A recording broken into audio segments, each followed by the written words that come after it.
Okay, welcome back. And we're now going to read chapter 2 of Michael Warner's book, Publics and Counterpublics, which is called Publics and Counterpublics. So there we go. This essay has a public. If you are reading or hearing this, hey, that's you. You are part of its public. So first, let me say welcome. Of course, you might stop reading or leave the room or the video, and someone else might start or enter. Would the public of this essay therefore be different? Would it ever be possible to know anything about the public to which I hope you still belong? What is a public?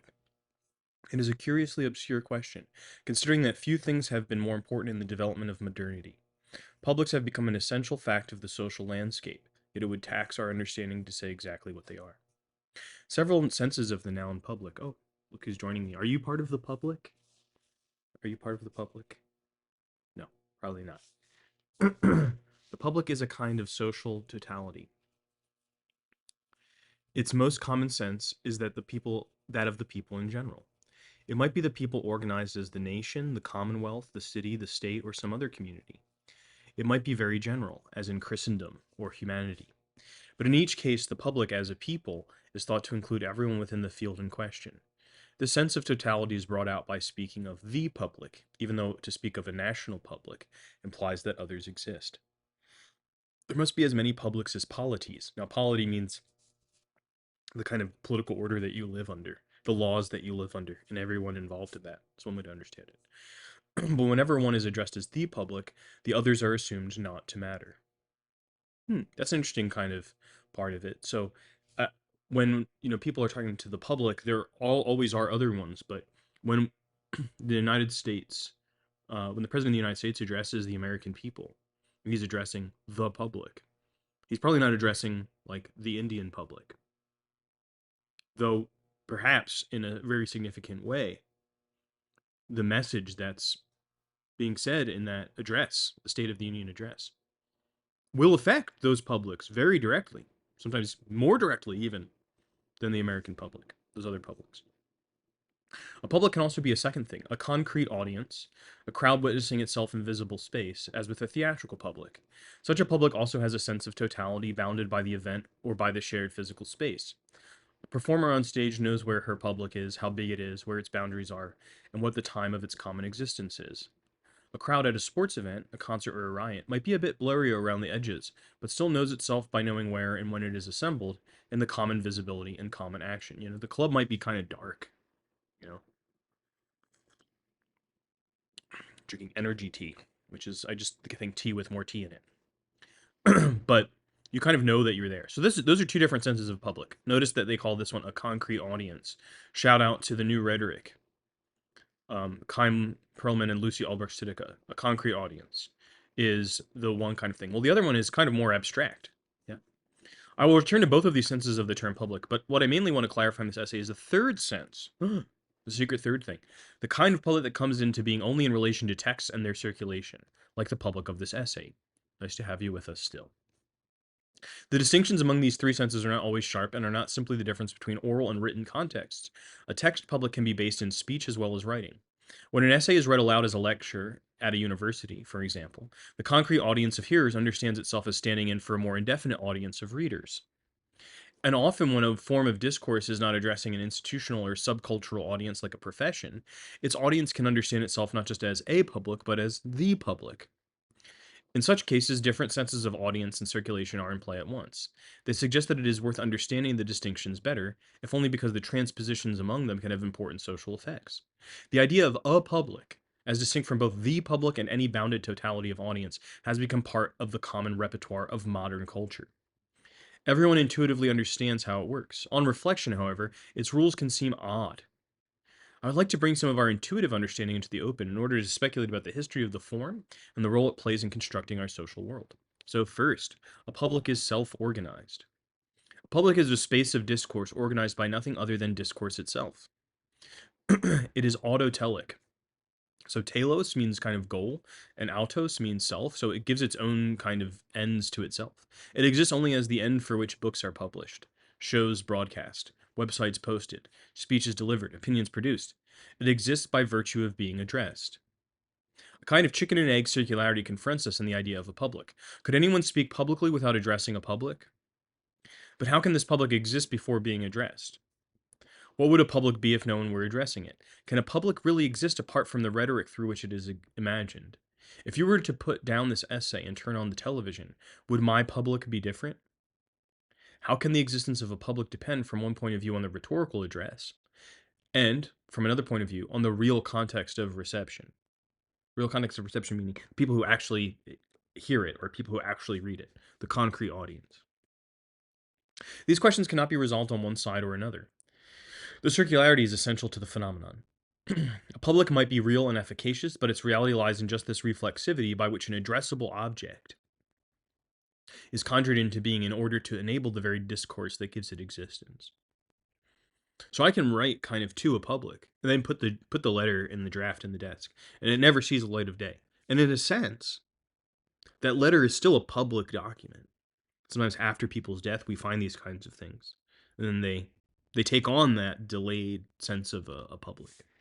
A public in this sense is as much notional as empirical. It is also partial, since there could be an infinite number of publics within the social totality. The sense of the term is completely modern. It is the only kind of public for which there is no other term. Neither crowd, nor audience, nor people, nor group will capture the same sense. The difference shows us that the idea of a public, unlike a concrete audience or a public of a polity, is text-based, even though publics are increasingly organized around visual or audio text. Without the idea of text that can be picked up at different times and in different places by otherwise unrelated people, we would not imagine a public as an entity that embraces all the users of that text, whoever they might be. So it's that indefiniteness of reception that he's talking about that comes with publication. If I write a pamphlet, I can't think of it just as, I mean, we might say audience, especially as a rhetorician, I often talk about audience in a way that sometimes overlaps with the sense of public that he's talking about. But an audience that's kind of assembled in one room, that sense of an audience, is going to be very different than a public that might kind of watch a recording of that address later on. And so my awareness of that indefiniteness of reception, that once I have a text that's circulating, that's capable of circulation, that people might pick it up at different times and places, I change how I speak and talk in relationship to that. And that is kind of what gives publicness an effect on discourse, but also which allows discourse to affect a public. That if you're like listening to something and it feels like it's just happening for the people in the room, it totally feels encapsulated. It might be unintelligible to you. So both of these affect one another. Often the texts themselves are not even recognized as texts, as for example with visual advertising or the chattering of a DJ. But the publics they bring into being are still discursive in the same way. The strangeness of this kind of public is often hidden from view because the assumptions that enable the bourgeois public sphere allow us to think of a discourse public as a people and therefore as a really existing set of potentially numerable humans, you and you and you and you. A public in practice appears as the public. It is easy to be misled by this appearance. Even in the blurred usage of the public sphere, a public is never just a congeries of people. Congeries is like a pile. Never just the sum of persons who happen to exist. It must first of all have some way of organizing itself as a body and of being addressed in discourse. And not just any way of defining the totality will do. It must be organized by something other than the state. And this is a little bit of a kind of, this is part of what he's getting from Habermas. That the public sphere is not organized by the state. So when Congress is called into session, people are gathering, they're going to talk, they're going to have discourse about public issues. It's not a public because it has the force, the necessity of law, and the power of the state, both kind of informing it, making it possible, both of these things. So the public is distinct from that. Here we see how the autotelic circularity of the discourse public is not just a puzzle for analysis, but also a crucial factor in the social importance of the form. A public organizes itself independently of state institutions, laws, formal frameworks of citizenship, or pre-existing institutions such as the church. If it were not possible to think of the public as organized independently of the state or other frameworks, the public could not be sovereign with respect to the state. He's being a little bit playful here, right? When we think about sovereignty or being sovereign, usually the state is what has sovereignty. Sovereignty is a complex concept, and lots has been written about that. But in some sense, the public is sovereign with respect to the state. Well, what does he mean? That we don't take our orders of what we're talking about in public from the state. And insofar as we're having public discourse, we might be talking about the state. That might be part of our interest, but we decide for ourselves. That's at least the fiction that we have that helps us kind of recognize what public discourse is. In reality, many places have laws that limit what you're capable of saying. In the United States, we do have a relatively unique right preserved by the First Amendment of free speech. But in reality, even legally, there's a lot of limitations on free speech. Some people really dislike those limitations. But there's a lot of limitations on what you can say publicly, or write publicly. That have to do with, let's say, defamation. So you can try to say it, but then you might be kind of liable. Speaking of libel, you can be liable for libel. So the modern sense of the public as the social totality, in fact, derives much of its character from the way we understand the partial publics of discourse, like the public of this essay as self-organized. The way the public functions in the public sphere as the people is only possible because it is really a public of discourse. The peculiar character of a public is that it is a space of discourse organized by discourse. It is self-creating and self-organized, and herein lies its power, as well as its elusive strangeness. Um, he says autotelic, but you might think about these two biologists, Maturana and Varela, who are famous for this concept of autopoiesis, that it kind of generates itself, that this is a way of understanding how life functions. And you could also say that the public here is autotelic in that it gives itself its ends, but it's also autopoetic. It creates itself, it generates itself. Now, this is not to say that it's done independently of any other factor. That's not really what even the biology part of it means. It means that it's not dependent in some kind of crucial singular way for its existence on something else. In the kind of modern society that the idea of publics has enabled, the self-organization of discourse publics has immense resonance from the point of view of individuals. Speaking, writing, and thinking involve us, actively and immediately, in a public, and thus in the being of the sovereign. Um, if you look at the frontispiece of Hobbes' Leviathan, there's a couple of versions of it, but the famous version, where everyone's kind of like turned around, and they're looking up at the face of the, in this case, the king. This is one idea of a kind of like how a state, an imagination of how the state works, is that all the people kind of compose the state together, but they are held in awe, in Hobbes' formulation, by the image of the sovereign. But the democratic polity, the idea often is that the sovereign is ultimately the people. And in this case, he's saying, well, the people is a discursive version of the public, that the public itself is kind of sovereign. Now, again, we might test this against political reality and say, has this ever been realized? Has there ever been a place where, in reality, public discourse is what has sovereignty? You might be doubtful about that. I'm a little doubtful about that. But it doesn't. Even if it's a fiction, it's still important for understanding what people are imagining when they participate in public discourse. Imagine how powerless people would feel if their commonality and participation were simply defined by pre-given frameworks, by institutions and laws, as in other social contexts they are through kinship. What would the world look like if all the ways of being public were more like applying for a driver's license or subscribing to a professional group? If, that is, formally organized mediations replaced the self-organized public as the image of belonging and common activity. Like, what if you're like, I want to be a fan of some sports team. They're like, okay, we'll come to the Bureau of Fandom and apply for a fan license. This will give you access to all sorts of fan content. I mean, that's so ridiculous, right? But that's kind of what he's talking about. Imagine what it would be like if everything were official. No one would enjoy that. Such is the image of totalitarianism, non-kin society organized by bureaucracy and law.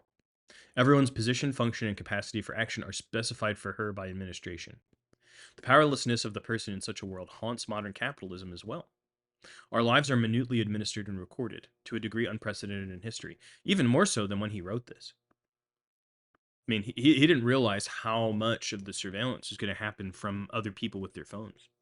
The more I talk to students, the more I realize how important this is a factor in everyone's lives today. in their social lives of like what they choose to do or not do is because they feel that other people will surveil them or will capture video or pictures of them all the time. Even though this is kind of already happening anyway, but how you choose to kind of engage with the possibility of that limits your participation in public life. So people are very reticent to speak up in public today. Despite all of this kind of talk about free speech, it's amazing how many of the people I find who are very adamant about the importance of free speech are not willing to express their opinions. They're afraid. So this is kind of how it works. It's like free speech is really important, and I know it is because I don't have it because someone is surveilling me. But this is said by everyone across the political spectrum that they don't feel comfortable in expressing it. I wonder if that's like, in some sense, I think that the reality of it is that, yeah, there is a kind of, there always a risk in expressing your opinion. Some people imagine that free speech would be some kind of consequence-free ability to air my opinions publicly, where nothing could ever happen to me. But then it would be like also powerless. If your speech could have no consequence, it also wouldn't have any effect or power on people, right? Something to think about. Okay, anyway. Our personal capacities, such as credit, turn on reflection to be expressions of corporate agency.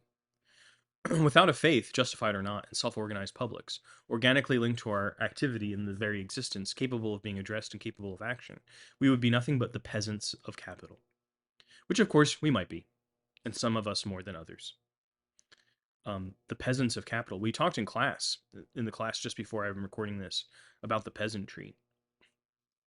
Um, and the peasantry is a real class of people. Sometimes people today are trying to understand our contemporary world, and there's an idea that's circulating in certain circles. It's a kind of it's like an intellectual's kind of interpretation of the world. I'll admit that, but there might be some use for intellectuals. I don't know. Of techno feudalism, the idea that we're kind of returning to a feudal model of society, but we tend to associate feudalism with pre-industrial or pre-technological forms of production and reproduction of society. But today we have kind of like a feudal organization on the basis of technology, that pretty much everything that you do, all of the data that you produce, is owned by somebody else. Kind of like first dibs is somebody else. Um, anyway, there's a lot more to that idea, and people debate it, but that might be one kind of inkling as to what he's talking about here. Again, I don't think that term was as popular as when he wrote this book, but and the idea of a public political confidence is committed to a strange and uncertain destination. Sometimes it can seem too strange. Often one cannot imagine addressing a public capable of comprehension or action. This is especially true for people in minor or marginal positions, or people distributed across political systems. The result can be a kind of political depressiveness, a blockage in activity and optimism, a disintegration of politics toward isolation, frustration, anomie, forgetfulness. Yeah, I want to talk a little bit about this. I think this is pretty common today, where people are like, what's the point? What's the point? A lot of also young people are like, to express your opinions online is just performative. Not only is it pointless, it's kind of a bad look, fam, because it shows that you're virtue signaling. You're trying to kind of get something from somebody else. Well, it's interesting that that's the critique, that it's performative. Because a lot of people for a long time were like, yeah, you have to perform in public. What else is there to do? But the idea is that performance is false. It's fake. It's a fake. So what's the true thing to do? What's the true way to be in public? It's interesting that all the performative stuff is always tends to be about politics. But if people do it about style, there's no critique of performativity there. Interesting. Why?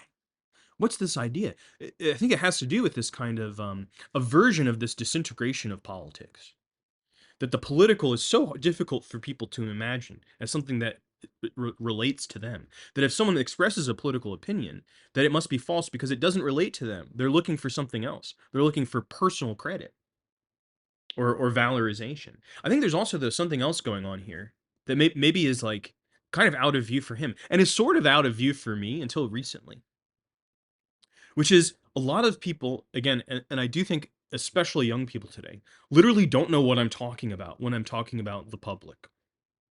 It's not even something that feels lost today. It's just not an idea that is relevant to being online or to talking to other people. Like the public is not this discursive, this third meaning of public that he has is not alive to people. And it has something to do with the media system that we have, where you're kind of direct address, you're being addressed. He talks about the public relies upon being addressed. Well, today, when people address their followers, there's some kind of difference in how it happens. They address you not as kind of anyone anywhere, but it's like directly you. Yes, you chat. I can refer to chat. I can refer to my followers in a way that feels very direct. It still actually has this quality. Like the person who has these huge followings doesn't know you, but that feeling of the parasocial replaces the sense of the publicness, that self-consciousness that there is a relationship of strangeness, that you are a stranger and I am a stranger to you, that the thing that mediates between us is like some imaginary quality of the public good that we're concerned with. That feeling has been lost. And so what people are seeking is a direct, intimate relationship with people who don't know them.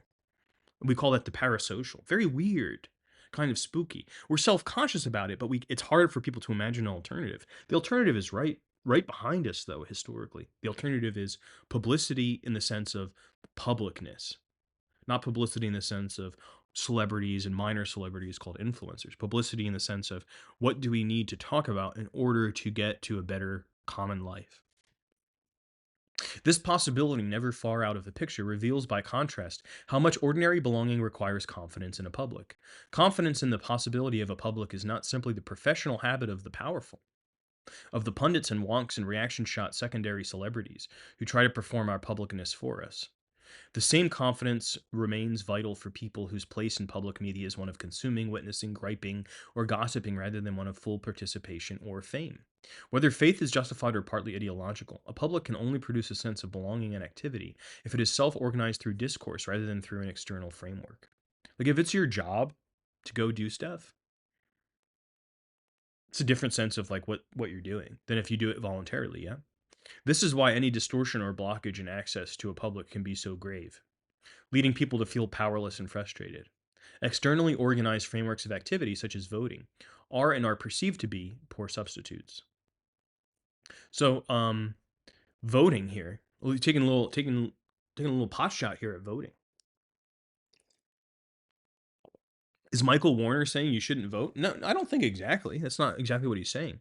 But when most people seem to imagine democracy, and I've taken a kind of renewed interest in the history of voting and some work that I'm doing. And so I think there's a lot to be said about it. Actually, I'm more interested in non-voting than voting, but whatever. But the idea of voting today is for a lot of people what makes democracy. If you're in a democracy if you have a vote. Now there's a little bit that's suspicious about that because all sorts of very clearly non-democratic government structures will have elections. Even if the election can only go one way. Well, why have the election at all, you might wonder? That's a good question. Well, maybe it has something to do with kind of like publicness. The idea that you have to go through the ritual to legitimize this power, even though this power is not democratic, maybe even explicitly non democratic. So elections kind of function as a way of legitimating power, is one way to think about it.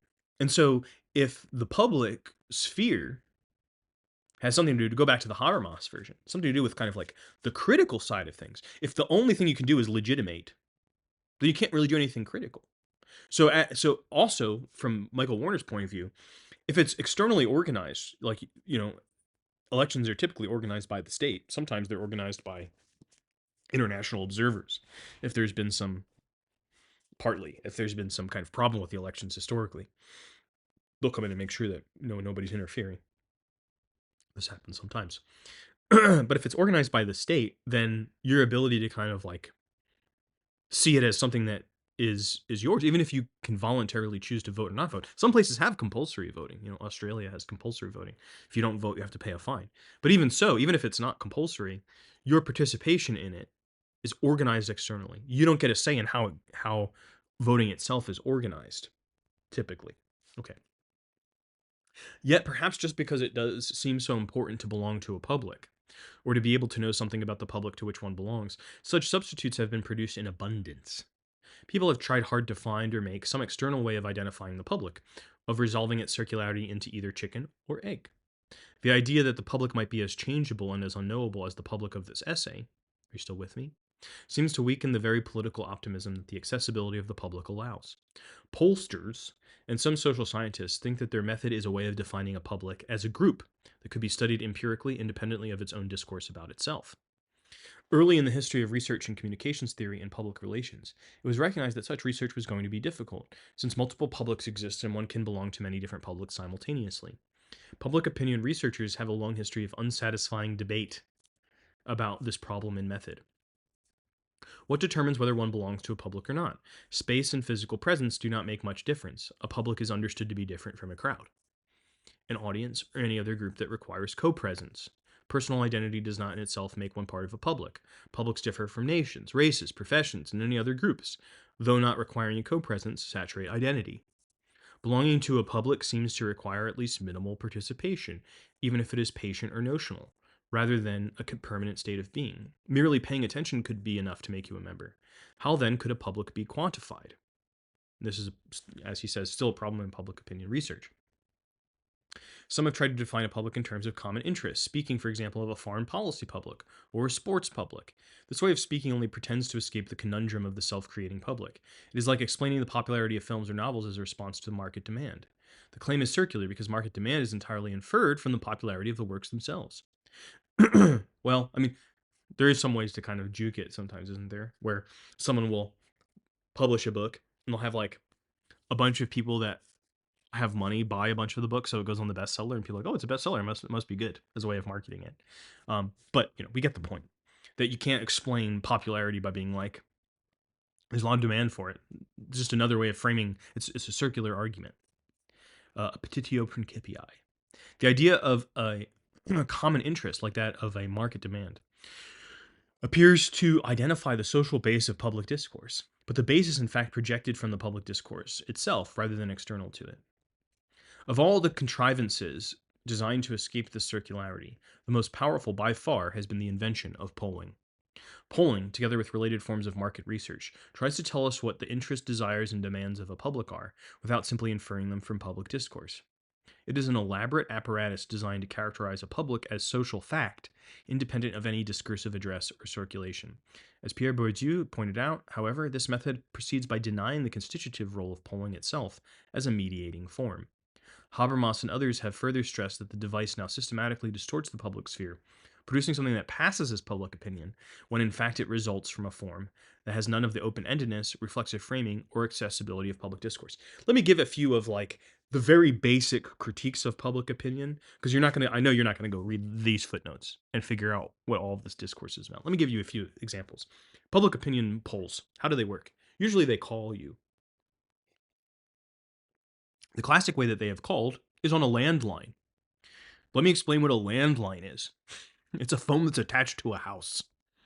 And there's literal cable running into the house, into the phone. Okay, today, very few people use landlines. They mostly use cell phones. So today, public opinion polling is still calling, they're starting to call more people on the cell phones. But mostly it still works on the landlines. And these are numbers that are kind of like registered and available in what used to be called a phone book. Can you imagine a book about phone numbers? So who is going to have a landline and who's going to pick up those calls and then talk to someone for 20 minutes for free? That's a pretty self-selecting segment of the public. And that self-selecting segment is supposed to represent the entire public. So there's a huge selection bias. Now that's from the quantified point of view still. That's something that pollsters might be aware of. What's the variable, though, that they would use to describe that particular form of selection bias? Because they usually think about bias in terms of demographics. Age, race, gender, occupation. These are the things that go into public opinion polling. So the fact that across all of these demographics, there might still be some kind of unnamed variable of like who's going to pick up and talk to you that might distort the numbers is one thing. Okay, well, that's one criticism, but there's a much bigger one. When the public opinion people call you and they say, "How do you feel about this? Do you agree, disagree, very much disagree?" They give you a series of options. That series of options, the multiple choice, is necessary for the quantification. Yeah. But people's first, their subjective interpretation of whether to agree or very much agree or whatever is totally different. Um, and you know, you can ask people this. Some people might say like, "I agree, but I don't very much agree." Even though they have a profound conviction because they just know somebody else who has an even more profound conviction than them. But someone else might say, "I very much agree," but haven't really thought about the issue at all. They're saying that because they haven't imagined any other way of thinking. So they very much agree for that reason. Very different sensibility there, but they become the same datum point. Another thing, what about that range of options? So let's say we're kind of getting people's political views. We're like, are you liberal, conservative, very liberal, very conservative, or other? Maybe there's an other there for you. Well, what if you don't identify as liberal or conservative? What if you identify for some reason very closely with a radical point of view or a very traditional point of view that you don't feel is captured by either of those? What if your politics is actually kind of like has a name, but it's outside of the framework of contemporary politics, party politics? Well, you just all go into the other category. So in the other category, we would have radical leftists and paleo conservatives. That doesn't make any sense, right? To represent the public. I can go on and on with all of these kind of criticisms. It's a criticism not to say, can we make public opinion polls better? Because public opinion polls, by trying to quantify the public, no matter what they do, will always have these criticisms be able to be leveled at them. It's only when you have the discursive thing where I say, well, what's your reason for thinking that? But once I ask someone the reason for what they think, I have a huge amount of data and it's all messy. It's hard to sort through. Maybe we can run AI on it, but until we do, we figure out a way to do that. All people's reasons like don't kind of go in a kind of clear direction. They go in all sorts of directions. People might agree on the same thing for radically different reasons, and the way that they express it and the evidence that they produce is all different. And so if you think of the discursive public, even in a kind of narrow way, it always includes this thing. What's the reason for the thing that you believe? And then we have this massive amount of stuff which points us in all sorts of different directions, where the quantified public is going to kind of funnel everyone into one of the select discrete options on the public opinion poll research form. Okay. Are they therefore internal to discourse publics? Literary studies has often imagined a public as a rhetorical addressee, implied within text. But the term is generally understood to name something about the text's worldliness, its actual destination, which may or may not resemble its addressee. Benjamin Franklin's autobiography, to take a famous example, remained addressed to his son even after Franklin severed relations with that son and decided to publish the text. The public of the autobiography was crucially non-identical with its addressee. Of course, one can distinguish in such a case between the nominal addressee and the implied addressee, but it is equally possible to distinguish between an implied addressee of rhetoric and a targeted public of circulation. That these are not identical is what allows people to shape the public by addressing it in a certain way. It also allows people to fail if a rhetorical addressee is not picked up as the reflection of a public. The sense that a public is a worldly constraint on speech, and not just a free creation of speech, gives plausibility to the opposite approach of the social sciences. The self-organized nature of the public does not mean that it is always spontaneous or organically expressive of individuals' wishes. In fact, although the premise of self-organizing discourse is necessary to the peculiar cultural artifact that we call a public, it is contradicted both by material limits, means of production and distribution, physical textual objects, social conditions of access. Get those paywalls on that article, you give up, right? And by internal ones, including the need to presuppose forms of intelligibility already in place, as well as the social closure entailed by the selection of genre, idiolect, style, address, and so on. Someone speaking, you're like, oh man, the way that they speak is like, it's over my head. The thing that they might be saying, they might really want to address you to you, but the style of speech means that it misses you as an audience. I will return to these constraints of circulation. For the moment, I want to emphasize that they are made to seem arbitrary because of the performativity of public address. Performativity, that's not bad here. I was talking about earlier, where people are like, performativity means that you're doing it wrong. He's like, no, performativity is what we need. So maybe his sense of performativity is a little bit different. I just did that dictionary thing a second ago. How do I do that? Oh, it wants me to click on. I don't want to do that. Okay. Another way of saying the same thing is that any empirical extension of the public will seem arbitrarily limited because the addressee of public discourse is always yet to be realized. In some contexts of speech and writing, both the rhetorical addressee and the public have a fairly clear empirical referent.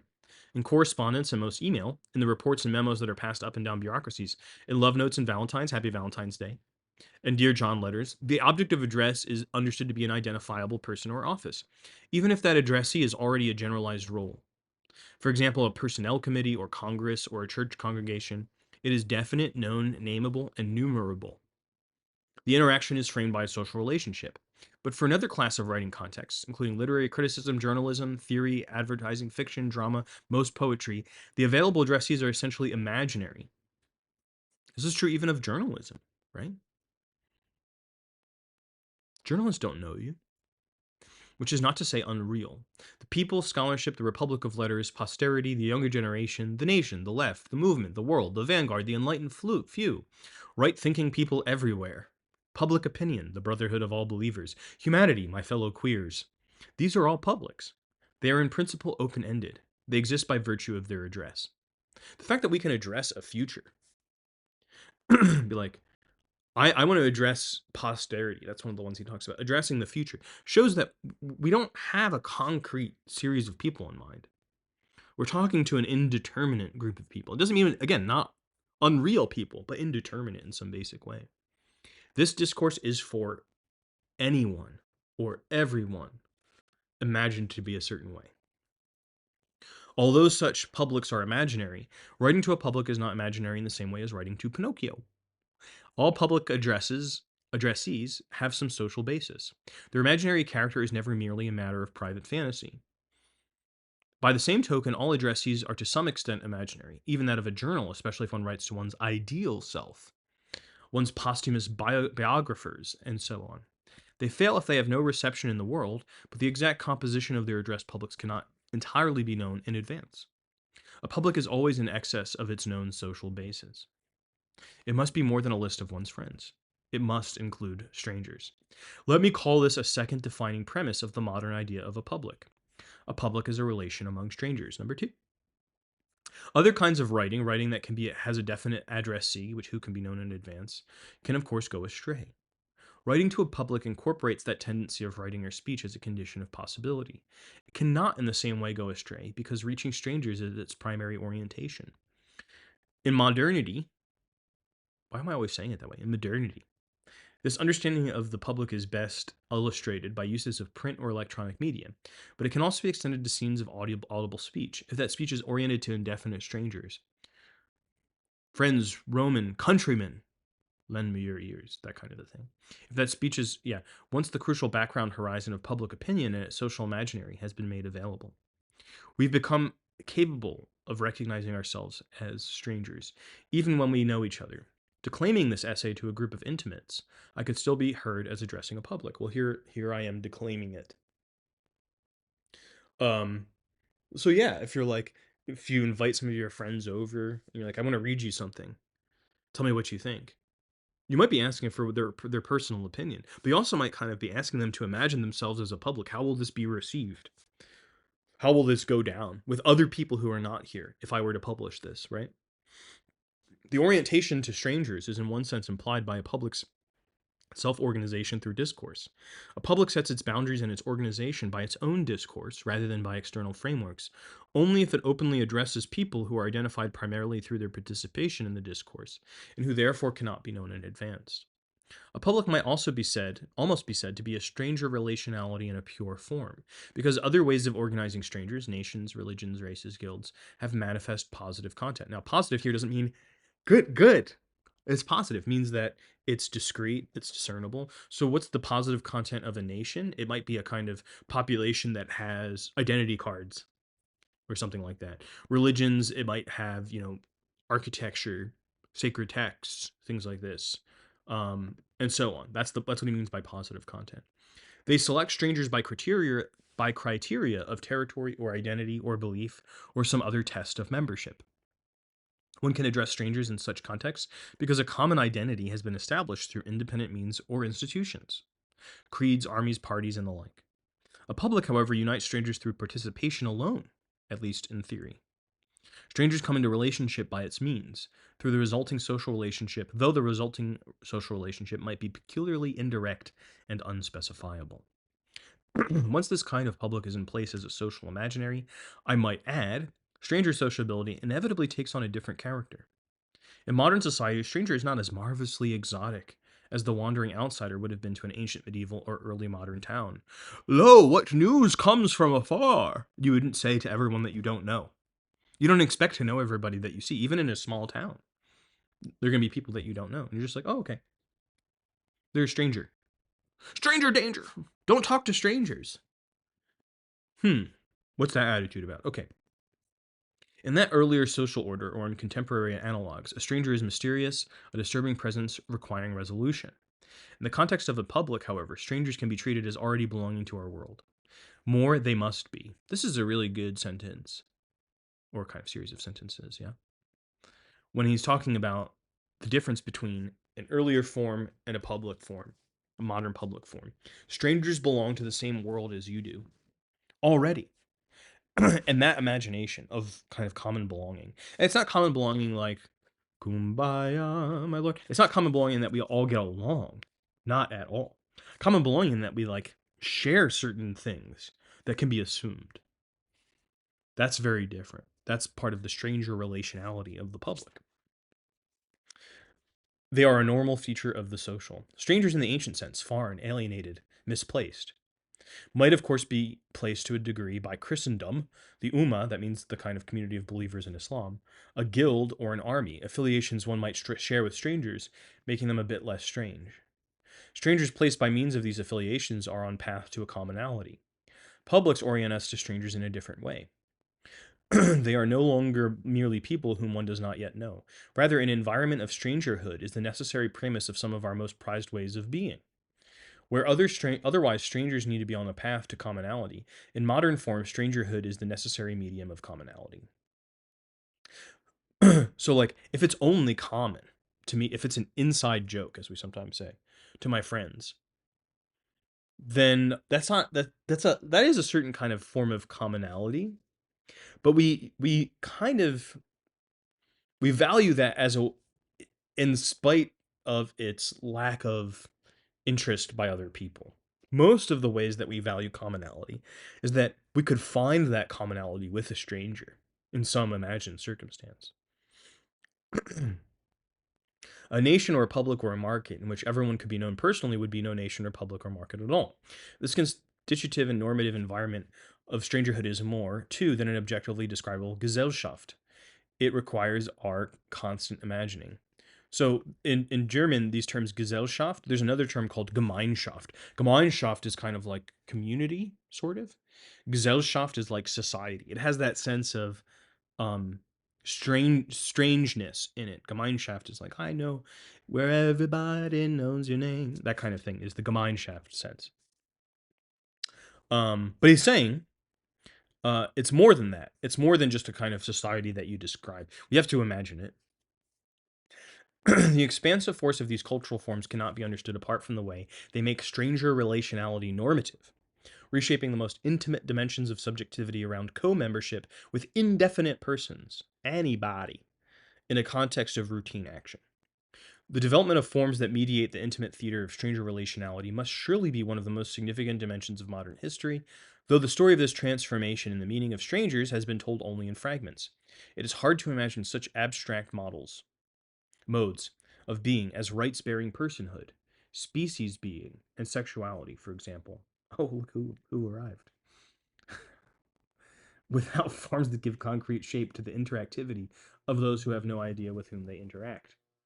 This depends on the co-presence of strangers in our innermost activity when we continue to think of strangerhood and intimacy as opposites, has at least some latent contradictions, many of which come to the fore, as we shall see in counterpublic forms that make expressive corporeality the material for the elaboration of intimate life among the publics of strangers. The oddness of this orientation to strangers in public discourse can be understood better if we consider a third defining feature of discourse that addresses publics, one that follows from the address to strangers but is very difficult to describe. Third, this is starting to get even more interesting here. The address of public speech is both personal and impersonal. Am I bothering your ears? Since you sat right in front of me as I was talking. Public speech can have great urgency and intimate import. Yet we know that it was addressed not exactly to us, but to the stranger we were until the moment we happened to be addressed by it. There's a Tim and Eric video that's become a meme where they're like, it's free real estate. Maybe you've seen the thing, but if you watch the whole bit, they're like, it's free. I think the name of the guy is actually Tim. Or like put up a photo of a guy. So it's like a commercial comes on TV and they're like addressing one individual and being like, and we have free real estate for you. Well, it's just a kind of weird, absurdist comedy in some sense, but it's also a kind of imagination of how people like what it would be like if the public weren't to be there. If it was going to like address individual personages, it'd be so weird. Like, why am I watching this commercial about free real estate for? Why is it happening on TV? It's just kind of it's very absurd.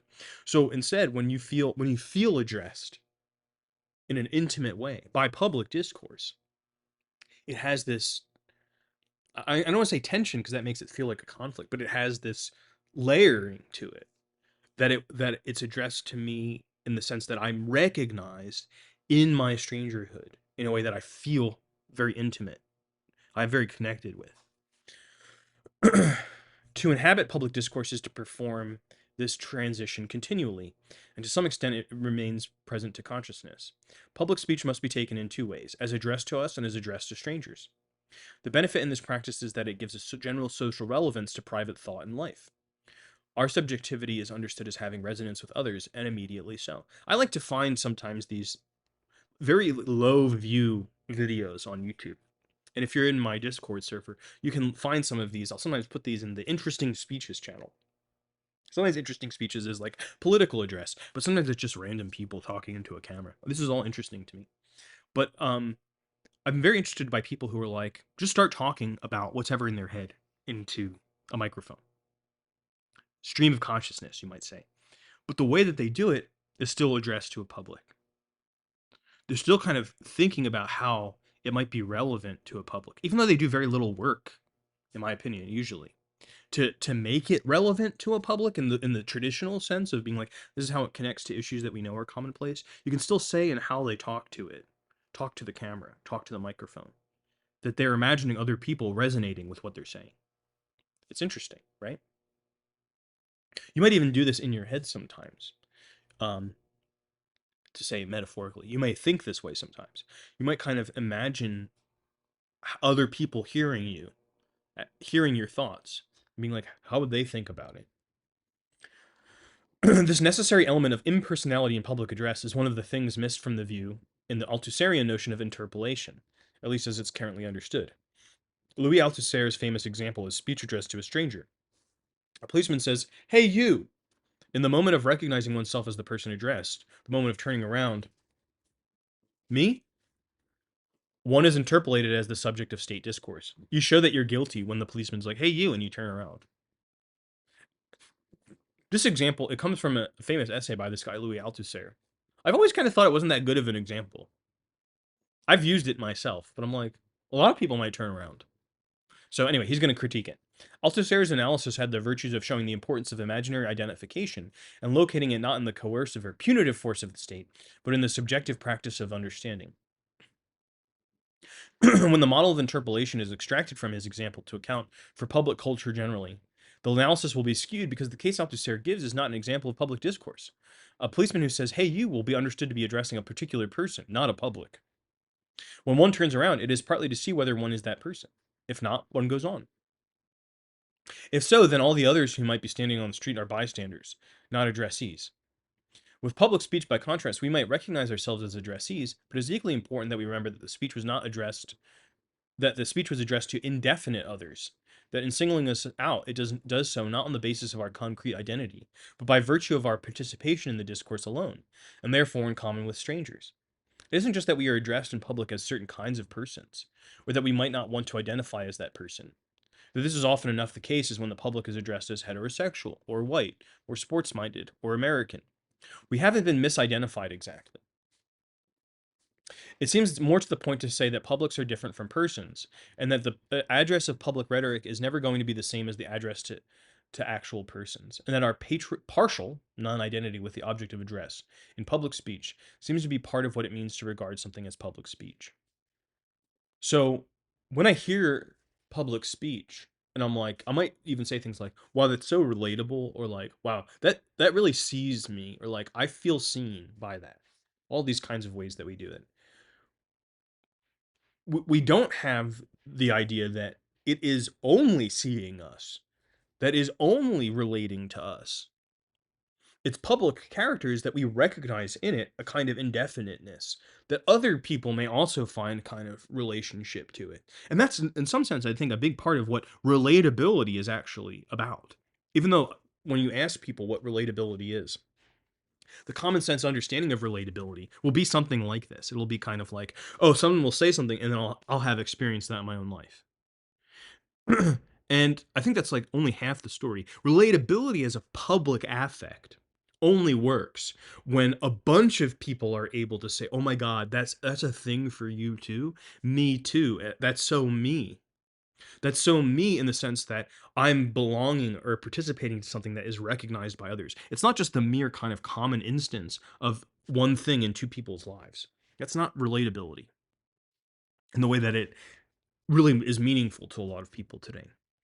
It might be helpful to think of public address in contrast to the modes of address that have come to be associated with the genres of gossip, lyric poetry, and sermons. This feels kind of like a random list, but maybe you'll see why um, he chooses those in a moment. Each of these three genres can be treated as part of our public discourse under certain conditions, but each is organized by conventions of interactive relationship, reading, and hearing that ordinarily prevent the reflexivity of circulation from being salient in rhetorical address. Gossip might seem to be the perfect instance of public discourse. It circulates widely among a social network, beyond the control of private individuals. It sets norms of membership in a diffuse way that cannot be controlled by a central authority. For these reasons, a number of scholars have celebrated its potential for popular sociability and for the weak group politics of women, peasants, and others. I just got to clarify something here. He's not saying that these people are weak. Weak group, there's a very famous paper. I think it's sometimes said to be the most cited paper in the social sciences, called the power of weak ties.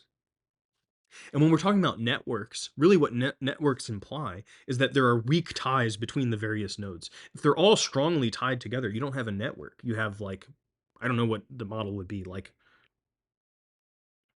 If everything's tied to everything else, it'd be like a tangle of yarn or something. A network implies that there's kind of these weak relationships, like, oh yeah, it's a friend of a friend of a friend. Yeah. Or like, oh yeah, I've heard of them. That actually that is part of an important aspect of knowing a bunch of people a little bit or being kind of familiar with people is part of social networks. Yeah. This is now familiar to us online because that principle was used by Facebook and now everybody to develop the world that we live in, where the public is re-engineered on the basis of those weak social ties. So it feels more like a friend group. Well, it did, and now it feels more like something else. I don't know. You guys tell me. But gossip is never a relation among strangers. You gossip about particular people and to particular people. What you can get away with saying depends very much on who you are talking to and what your status is in that person's eyes. Speak ill of someone when you are not thought to have earned the privilege, and you will be taken as slandering rather than gossiping.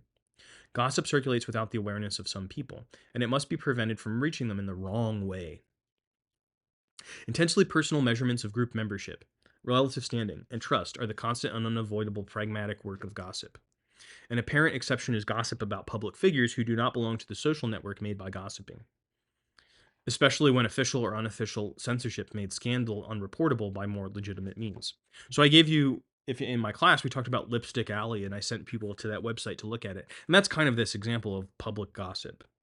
Stories that may not be vetted by reporters, but are things that people are saying about public figures, about celebrities or um, state officials or whatever, NBA players. About such people, it is possible to gossip among strangers, and the gossip has often has both reflexivity. People are saying, everyone knows that. You know who talks like this? Donald Trump. Donald Trump uses the public form of gossip to make to create a sense of intimacy between himself and a mass public. He often kind of couches what he says as if he's heard it in secondhand from somebody else, as if he's heard it in person from somebody else. Yeah, that's something that is part of the appeal of Trump that I haven't heard many people talk about. That sense of kind of you're being in on this public gossip and timeliness, hot goss versus stale news. A public seems to have come about by such means in the 18th century Paris. Did you hear that the Queen did with the Dauphin? Guess what Madame du Pompadour has said now. In the Philippines, to take a more recent example, cell phone text messaging has become the principal medium by which public reflexively circulates gossip about corruption scandals involving President Joseph Estrada. This kind of dates the book a little bit. Now we have Bong Bong Marcos in there. The volume of text messaging there is said to exceed that of the European Union sevenfold. Whoa. What would be a more example, a kind of more common example of this today? I think it would be more like WhatsApp groups, probably. And WhatsApp groups are popular all the world over. But in a place like Brazil, WhatsApp groups are I don't have the statistics in front of me, but like one of the primary forms of public and social communication. So I think WhatsApp maybe limits the size of a group to 40.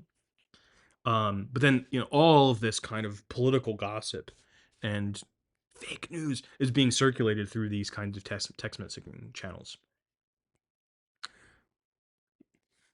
What's he seeing out there? To tell someone a juicy tidbit or a joke is to show that you trust them not to be an informer. In contemporary mass culture, too, gossip-based genres have proliferated to the point of creating new professionals, gossip columnists. Madame Featherington, whatever her name is in Bridgerton, who can be celebrities and subjects of gossip in their own right. These kinds of talk might be better described as scandal rather than gossip, precisely to the degree that they circulate among strangers. So gossip, we know each other. Scandal, we don't know each other. Gossip in the usual sense, by creating bonds of shared secrecy and calibrating highly particularized relations of trust, dissolves the strangerhood essential to public address. Lyric poetry is in a way the opposite. One other thing I'll say about this. Have you ever been around people gossiping about people that you don't know? Nothing could be more boring or tedious. Other than maybe people telling you about the directions they took in order to get there. These are kind of like really boring genres. Like, I'm not interested in the gossip about people I don't know. Personally, I'm not that interested in gossip about people I do know, but I get it at least. I understand what the appeal is. Shall I compare thee to a summer's day? Does not exactly address thee. Even the Hollywood version in Shakespeare in Love, which tried to construe "Shall I compare thee to a summer's day" as literally addressed to Gwyneth Paltrow, was forced. This movie won an Oscar. It's so crap. It's not a good movie. It has a lot to do with Harvey Weinstein. Yikes. Was forced to show the nominal addressee holding the paper and simpering while reading the text aloud to her maid. Lyric conventions, which are automatically in place whenever we read text as lyric poetry, allow for very special interpretations of things like mode of address and circulation. Our misrecognition of the text seems to be necessary for producing some of lyric's most valued attributes of deep subjectivity. Virginia Jackson shows that many of the features of lyric utterance are ambiguously taken to be both indexical of an imaginary speaking event. Sometimes people imagine it's like the author, but it's really like the voice in the poem, which isn't necessarily the author, and to the actual reading event, as Jackson puts it. The structure in one in which I'm saying I can stand for saying you, in which the poet's solitude stands in for the solitude of the individual reader. A self-address so absolute every self can identify with it as his own. The intersubjective confirmation of the self performed by a reading of lyric based upon the identity between poet and reader must be achieved by denying to the poem any intersubjective economy of its own. On this view, in order to have an audience, the lyric must not have one. And you might be like, I don't know what's going on with lyric poetry. I don't read poetry, and that's fine. But a lot of other genres, a lot of other poetic genres have developed out of lyric poetry, and also non-poetic genres. A certain sense of, you might say, like the diaristic self. The diaristic self is the self that you address when you write a diary. Who dis? New number. How have you arrived at this idea of who you're addressing? It has a lot to do with lyric poetry and the way that one addresses oneself or nature, and a sense of kind of like the sense that we have of like deeply intimate feeling, even if you don't read poetry. Oh, hello. Even if you don't read poetry, you probably have a little bit of the residue of this cultural tradition in your sense, your sense that you feel is very private and unique to you, of what your private deep senses of things are, that it would be a lyric self. Okay, we don't have enough time to go into all of that, but that's kind of why this is relevant. Of course, lyric poems are in fact produced by particular persons and addressed to others, and they circulate in public media, even if only in manuscript. But to read them as lyric, we ignore those facts and reinterpret them, both the speaking event, the boundaries of the text, and all the figures of apostrophe in the text. Apostrophe, not the apostrophe mark. Apostrophe in the is a rhetorical form of address, um, where I address what's not there, what's absent. Even or especially in love lyrics, which have a special vocabulary of love that allows us to do this. The rhetoric of lyric, including its affects, scenes, and temporality, exploits this reading convention. In reading something as lyric, rather than regard the speaking voice as wholly alienated to the text, we regard it as transcendent. Though it could only be produced through the displacement of writing, we read it with cultivated disregard of its circumstance of circulation, understanding it as an image of absolute privacy. The contrast between lyric and public speech was underscored by John Stuart Mill in a classic 1833 essay. Eloquence is heard, poetry is overheard. Yeah. And eloquence here would be rhetoric. Eloquence supposes an audience. The particularity of poetry appears to us to lie in the poet's utter unconsciousness of a listener. Poetry is feeling confessing itself to itself in moments of solitude. And when sometimes people describe poetry or any kind of art as being too rhetorical, it's that sense of being too self-conscious of its addressing a public that for us maybe feels corny or theatrical in a bad way, stagey. That kind of stuff has often been a criticism since roughly that period, since the 19th century on, since the Romantics, maybe even the 18th century. You can read a great book called Theatricality and Absorption by Michael Fried, where we see this in painting, that the paintings that are too theatrical, too rhetorical, are not favored. Paintings where people are kind of seem to be alone and absorbed in some activity by themselves are much more valued. They seem much more real to people than the theatrical ones. We could, however, refine this contrast. Poetry is not actually overheard, it is read as overheard. And similarly, public speech is not just heard, it is heard or read as heard. Are you hearing this? Not just by oneself, but by others. The contrast may be carried through point by point. Public speech is no more addressed to a particular person than is lyric. Both require a very special apprehension of apostrophe. In the case of lyric, we regard the event not as communication, but as our silent insertion in the self-communion of the speaker, constructing both an ideal self-presence for the speaking voice and an ideal intimacy between the voice and ourselves. In public speech, we incorporate an awareness of the distribution of the speech or text itself as essential to its addressee, which we nevertheless take to be in some measure ourselves. Lyric speech has no time. We read the scene, but not in that sense. I was just kidding. It has no time in the sense that it's out of time. We read the scene of speech as identical with the moment of reading. Public speech, by contrast, requires temporality of its own circulation, a point to which I will return in a moment. So when you're talking about poetry, ode to a nightingale, I can kind of read it at any moment, even if it's ode to autumn. It doesn't matter if it's autumn or not. I mean, it might feel more like, I'm like putting on my Uggs and I'm getting my pumpkin spice latte. And I'm like, oh, time for ode to autumn. In that way, it might feel temporal. But what's happening in the contemporary world doesn't need to be a reference point for that feeling of kind of intimacy and solitariness.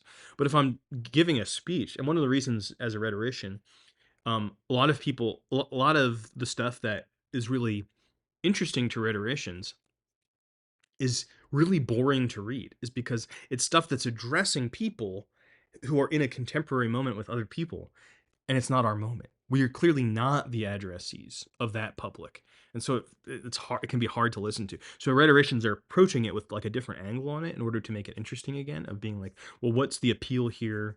How did the argument work? What was the imagination? What were the motives and the emotions? But if you kind of listen to it face on, you'd be like, old news. Don't need to know. So closely related are the textualizing practices of these two generic conventions of reading that one seems to be formed by the negation of the other. Publics and lyrics both have long histories, in each case reaching to antiquity. It is an interesting subject for speculation, that both come to have a different and much more important role in modernity than the period in which publics have acquired the full significance of popular sovereignty, and the bourgeois public sphere also happens, perhaps not by coincidence, to be the period in which the lyric, now understood as timeless overheard self-communion, displaces all other poetic genres. Epic, poems on affairs of state; Georgic, this is like poems about farming; elegy, these are kind of like poems where you're lamenting the death of someone; satire. So these are all these a lot of these are kind of Latin or Roman forms of poetry, and it's like today all poetry is lyric. Like you express poetry from the self. When people spontaneously write poetry, they don't begin by like imagining the affairs of the state. They begin by being like, today I saw a bird. That's a lyric voice. Now we don't recognize that convention because it's the only convention. Similar to the way that in music today, any piece of music people refer to as a song. Um, Everything appears in the genre of a song, but we don't really feel song as genre at that point. It has kind of lost some of its meaning. So there are all of these, classical music or traditional music will show you how many other possible genres there are. Songs have to be sung for one thing. Not every piece of music is sung. It's not even for the voice. Now you might have a song without a voice, but it's written in a way that it kind of reminds you of a voice, and that might be a song. Okay, but today with when the iPod came in, it listed everything as a song. So people are like, yeah, it's a song, and we kind of lose some of those other things. Same thing happened with lyric. So we're working within these lyric conventions that we're not even aware of because we don't know any of the other conventions. We're not making a choice between the conventions. And this is one of the ways that public discourse or non-public discourse, one of the ways that discourse might evolve, that you actually lose a sensibility for other ways of doing things. And so what becomes the norm is still conventional, but not in a way that people are aware of. Where other poetic genres had circulated among courtly circles, in manuscript coteries, or in print media endowed with public relevance. By the end of the 18th century, such forms had become rare and archaic. Mill and Hegel, of course, delivered their influential characterizations of the genre at the end of this long process of the lyricization of the poetic, a process that also measures the polarization of poetic genres from the prosaic modes of public address. Both the public sphere and the lyric mode found their ascendancy with print. Both show signs of stress under the dominance of massified electronic media. Very few people read poetry today. And if you do read poetry, it's probably lyric poetry. And it's probably very direct poetry that has like some metaphors in it, but it's very direct in its meaning. Rupi Kaur is one of the more popular poets today. All of her poetry is lyric. That's kind of like maybe giving it a little bit more of a bump in terms of its quality. It's lyric in the sense that I don't really like her poetry, but it is very difficult to hybridize within these modes without compromising lyric transcendence. Though I argue in the final essay of this book that some of Walt Whitman's more problematic texts seem to make such a compromise. Poetry slams also sometimes create a counter-public hybrid discourse, where poetry is pressured into embracing its scene of address, with, however, a corresponding loss of lyric transcendence. In a different class the other day, I was talking about going to a poetry slam and learning from a professional slam poet, if such a thing is possible, how he did it. And he would look around at the audience and he would see who was in the audience. Then he would choose the poem of like the 4 or 5 he had in his head on the basis of that audience that night, because it was a contest and he wanted to win. Final contrast with sermons might be useful in understanding the reading practice necessary to the public. The sermon, after all, is an instance of public eloquence, and in the American tradition, at least, its cultural importance can hardly be overestimated. But is a sermon preached to a public? Sometimes, certainly. The political sermon has a long history, and in the Anglican tradition especially, the sermon has often been understood as a genre of polite discourse. But there's also a long tradition in which political literary sermons are not really preaching at all, and the dissenting Protestant tradition which has made the form most powerful. Sermonic eloquence and the preacherly role require that the consciousness of audience be blocked from consciousness in order for the rhetoric to work. Of ineffectual hearing the word, a 1641 sermon on listening to sermons, Thomas Shepard distinguishes between external hearing, which anyone can have in an ordinary discourse, and internal hearing, which marks right listening to sermons. When a man hears things generally delivered, he uses it in external hearing, so long as he never thinks the Lord is now speaking and means me. But if there is internal hearing, the word is like an exact picture. It looks every man in the face that looks on it, if God speaks in it. When the Lord speaks, a man thinks, now I have to do with God. If I resist, I oppose a God. Who is the agent of speech? For him, this is distinguishing between internal and external hearing. A historian might recognize here Shepard's interest in Puritan psychology of conversion, or the influence of Thomas Hooker and John Cotton. But the point is the effect sermonic language tries to produce. Hence it is one man is wrought on in a sermon, another not. Shepard continues, God hath singled out one, not the other, that day. At last he hears his secret thoughts and sins discovered. All his life is made known, and thinks, 'tis the Lord verily that hath done this. Now God speaks. As a standard of performance, this is a heavy burden for moral speakers. It is very different from the controversialist aim of persuasion. Indeed, it resembles shamanistic performance, however much scholarly exposition and clerical debate might also mark American sermons in their early development. The preacher tries to meet this criterion of eloquence, striving to speak with something other than his individual voice, and to address the intimate hearer, creating a scene of hearing markedly different from the speech of one person to others in ordinary time. When it works, the hearer hears a voice that is more than the preacher's, and hears it as addressed to him or her in a way that excludes other congregants.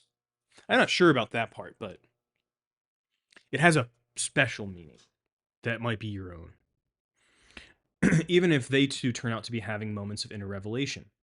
One Puritan sermon goer of the early 18th century, Sarah Osborne, wrote in her memoirs, Mr. Clapp told me the very secrets of my heart in his sermon, as plain as I could have told them to him, and indeed more so. His sermon was very terrible to me. I saw the depravity of my nature, and how I was exposed to the infinite justice of an angry God. The incomparable intensity of this effect is achieved by not recognizing sermons as public speech. Public speech differs from both lyric and sermonic eloquence by construing its addressee as its circulation, not its private apprehension. The most private, inward, intimate act of reading can be converted by the category of the public into a form of stranger relationality. This can happen with sermons, of course, though when it does, the publicness of sermons is in tension with its performance of spiritualized truth. Such a hybridization of the sermon form seems to have become conspicuous in the American context in course of the Great Awakening. In the earlier colonial setting, preaching had been understood within the web of hierarchical and intimate pastoral relationships between clergy and congregation. In the words of one historian, speaker and audience were steadily reminded of their personal place in the community. In no context were they strangers to one another, for no public gatherings took place outside of traditional associations based upon personal acquaintance and social rank. The rise of itinerant preachers and revivals, which were also public sphere mediated events, as several recent scholars have emphasized, changed the speaking relationship in preaching. Suddenly men, even women, were preaching to strangers. The revival context and itinerant preaching made the publicness of the sermon much more salient, in a way that was perceived at the time to be scandalous. So people would this is also happening in England, happens in the United States. These revivals mean that there's going to be a big tent in a field often, and everyone comes and people start preaching. But people who are preaching often at the revivals are not ordained. Same thing happened with, in the UK at the time, Methodists who would go into the field and preach. And people were like, what gives you the right to preach? You're not ordained. And then there ended up being all of this conflict over who had the right to preach or sermonize publicly. And anyway, that's some part of the context of what he's talking about here. By the end of the century, as something like a modern sense of denominational confession became current in the United States, all congregations could be understood implicitly as belonging to a church-going public of strangers. A profound shift underlies this history. Scholars often emphasize the oral performance essential to revivalism, thinking that revival preaching is therefore a more popular or folk idiom than that of the learned, lettered clergy. In doing so, they miss the way that even the most passionately oral preaching, when it addresses strangers as an indefinite audience of ongoing discourse, relies on a text-based sense of its public. Responses like Sarah Osborne's, however, become rarer in the process. The shamanistic intensity of sermonic eloquence also begins to solicit a more public response in revivalism, not the silent inward meditation of Osborne, but responses that will be audible or visible to other members of the congregation. The so-called Second Great Awakening created a proliferation of these markedly public reception devices, weeping, barking, moaning, coming to the altar, and so on. The intensity of revival affect owes much to the fact that intimate emotion is being performed in the presence of strangers, people who come and go in an indefinite ambit of a revival going world. Yet, for all the changes brought about in the revival context, sermonic eloquence continued to be recognized as a product of particular address by deity to sinner, and not as an essentially circulating form. So, when people are kind of like having really intense ecstatic public experiences, there's this kind of other version of the double voicedness that's going on. So in public address, he's talking about we have to recognize that even when we're recognized in the public address, it's for other people. In the revival sermon, it's almost the other way around. Even though there are other people that are kind of witnessing it, it's still for me. This meaning is still personal, it's still intimate. It's about the relationship of my soul to God. That's it. That's the most important thing. So, manners be damned. I'm going to be rolling and barking in the aisles because this is so much more important than the public. In some sense, the publicness of revival affect is a way of showing how little the public matters, the kind of breaking of those public conventions in light of the much more important meaning of the soul's relationship to God. The appeal to strangers in the circulating form of public address thus helps us to distinguish public discourse from forms that address particular persons in their singularity. It remains less clear how a public would be translated into an image of the public, a social entity. Who is the public? Does it include my neighbors? The doorman in my building, my students, the people who show up in the gay bars and clubs? The bodega owners from the street down the street from me, someone who calls me on the phone or sends me an email? You? We encounter people in such disparate contexts that the idea of a body to which they all belong, in which they could be addressed in speech, seems to have something wishful about it. To address a public, we don't go around saying the same thing to all these people. We say it in a venue of indefinite address and hope that people will find themselves in it.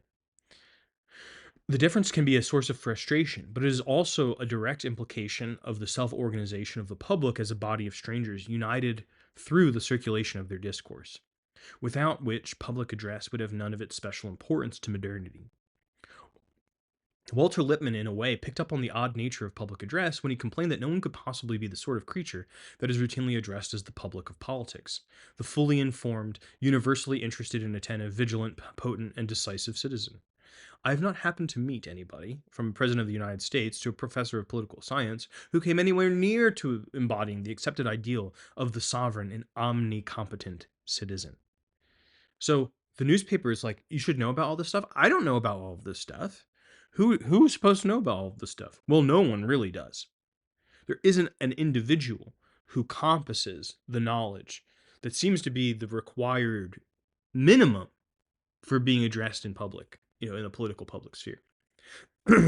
But it doesn't follow that politicians and journalists should be more realistic in their address. To think so is to mistake the addressee of public speech for an actual person. Lippmann thought the appropriate response was an honest assessment of the actual reception of public discourse, and therefore a more frankly elite administration. We must assume a theoretically fixed premise of popular government, that normally men as members of a public will not be well informed, continuously interested, nonpartisan, creative, or executive.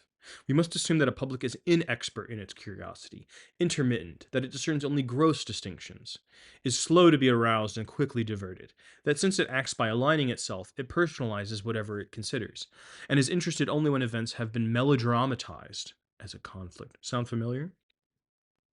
Interestingly, Lippmann cannot observe his own advice. Even in writing this passage, he writes to an alert and thoughtful public. We, he calls it, with an assumption of activity. Public discourse itself has a kind of personality, different from that of the people who make up a public. In this passage, Lippmann stumbles across another of the principal differences between a public and an already existing social group. A public is thought to be active, curious, alert. But actual people, he notices, are intermittent in their attention, only occasionally aroused, fitfully involved. He thinks that this is a sad fact about the general character, comparing unfavorably with the greater energies of concentration that elites maintain in their engagement with public questions. But between ideally alert publics and really distracted people, there will always be a gap, no matter how the social class or kind of public, or what the social class or kind of public. This is because publics are only realized through active uptake. And 4, public is constituted through mere attention. Most social classes and groups are understood to encompass their members all the time, no matter what. A nation, for example, includes its members whether they are awake or asleep, sober or drunk, sane or deranged, alert or comatose. Publics are different. Because a public exists only by virtue of address, it must predicate some degree of attention, however notional, from its members. The cognitive quality of that attention is less important than the mere fact of active uptake. Attention is the principal sorting category by which members and non-members are discriminated. If you are reading this, or hearing it, or seeing it, or present for it, you're a part of this public. You might be multitasking at the computer. The television might be on while you're vacuuming the carpet. Or you may have wandered into hearing range of the speaker's podium in a conventional, only because it was on your way to the bathroom. No matter. By coming into range, you fulfill the only entry condition demanded of a public. It is even possible for us to understand someone sleeping through a ballet performance as a member of that ballet's public, because most contemporary ballet performances are organized as voluntary events, open to anyone willing to attend, or in most cases, to pay to attend. The active attention involved in showing up is enough to create an addressable public. Some kind of active uptake, however somnolent, is indispensable. I knew someone, I actually met her at a classical music concert, and we talked to intermission and then we met up afterwards. And then we continued to meet. So we met in all sorts of other contexts, and we never talked about classical music. And I was like, I wondered about this once. I was like, hey, we met at a classical music concert. Like, what are your thoughts about this or that? And she's like, oh, I don't really like classical music. So I said, okay, well, why did you go to the concert? And she's like, well, it's the best nap you can pay for. She's like, I never get sleep like that. It's great. But based on his rendering of the public, that's a kind of attention. So she's part of the classical music public in that sense. The existence of a public is contingent on its members' activity, however notional or compromised, and not on its members' categorical classification, objectively determined position in the social structure or material existence. So a lot of times when I ask people about the public that something belongs to, they will not look at the text itself. The first thing they'll do is they'll be like, well, this is for people who are ages 18 to 35. It's kind of for young people on this social media platform, people who are interested in the Cleveland sports teams or whatever. This is like a marketing approach to audiences, but it's not what the public is. The public is determined by the discourse itself. So you have to kind of look at the discourse and see what's being said or what's being communicated in some visual way or some artistic way in order to understand what the public is, how the public is imagined by the discourse itself. That's the bit that's important for this kind of analysis. Since in the self-understanding that makes them work, publics thus resemble the model of voluntary association that is so important to civil society. Since the early modern period, more and more institutions have come to conform to this model. The old idea of an established national church, for example, allowed the church to address itself to parish members, literate or illiterate, virtuous or vicious, competent or idiotic. Increasingly, churches in a multi-denominational world must think of themselves instead as a contingent on their members. They welcome newcomers, keep membership rolls, and solicit attention. Some doctrinal emphases, like those on faith or conversion, make it possible for churches to orient themselves to that active uptake on which they are increasingly dependent. Still, one can join a church and then stop going. In some cases, one can even be born into one. Publics, by contrast, lacking any institutional being, commence with the moment of attention, must continually predicate renewed attention, and cease to exist when attention is no longer predicated. They are virtual entities, not voluntary associations. Because their threshold of belonging is an active uptake, however, they can be understood within the conceptual framework of civil society. That is, as having a free, voluntary, and active membership. Wherever a liberal conception of personality obtains, and again, by this you don't mean the American version of liberal versus conservative. The moment of uptake that constitutes a public can be seen as an expression of volition on the part of its members. And this fact has enormous consequences. It allows us to understand publics as scenes of self-activity, of historical rather than timeless belonging, and of active participation rather than ascriptive belonging. Under the right conditions, it even allows us to attribute agency to a public, even though that public has no institutional being or concrete manifestation. More on this later. Public discourse craves attention like a child. Texts clamor at us. Images solicit our gaze. Look here, listen, hey. In doing so, they by no means render us passive. Quite the contrary. The modern system of publics creates a demanding social phenomenology. Our willingness to process a passing appeal determines which publics we belong to and performs their extension. The experience of social reality in modernity feels quite unlike that in societies organized by kinship, hereditary status, local affiliation, mediated political access, parochial, nativity, or ritual. In those settings, one's place in the common order is what it is regardless of one's inner thoughts, however intense their affective charge might sometimes be. The appellative energy of publics puts a different burden on us. It makes us believe our consciousness to be decisive. It's a lot of power. And you know what he says? It makes us believe that. He's not saying it is that. And again, there's this kind of weird line where he's like, the fiction is essential.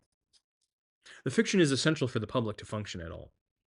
But a lot of the function of the public is fictional. Kind of paradoxical. The direction of our glance can constitute our social world.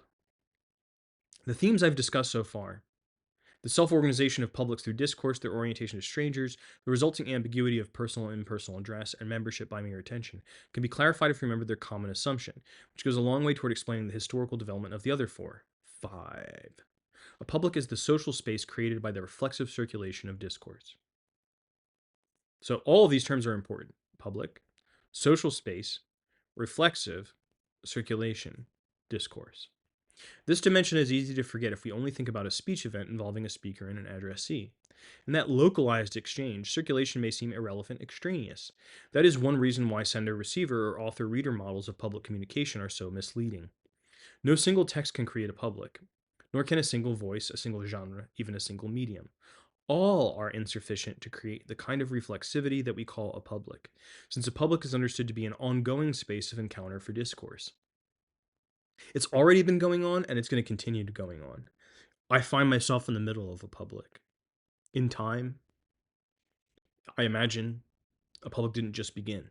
In time, I imagine the public to continue on. A discussion is happening and will continue to happen. The topic may change. Our interests may shift. The public continues. So we imagine.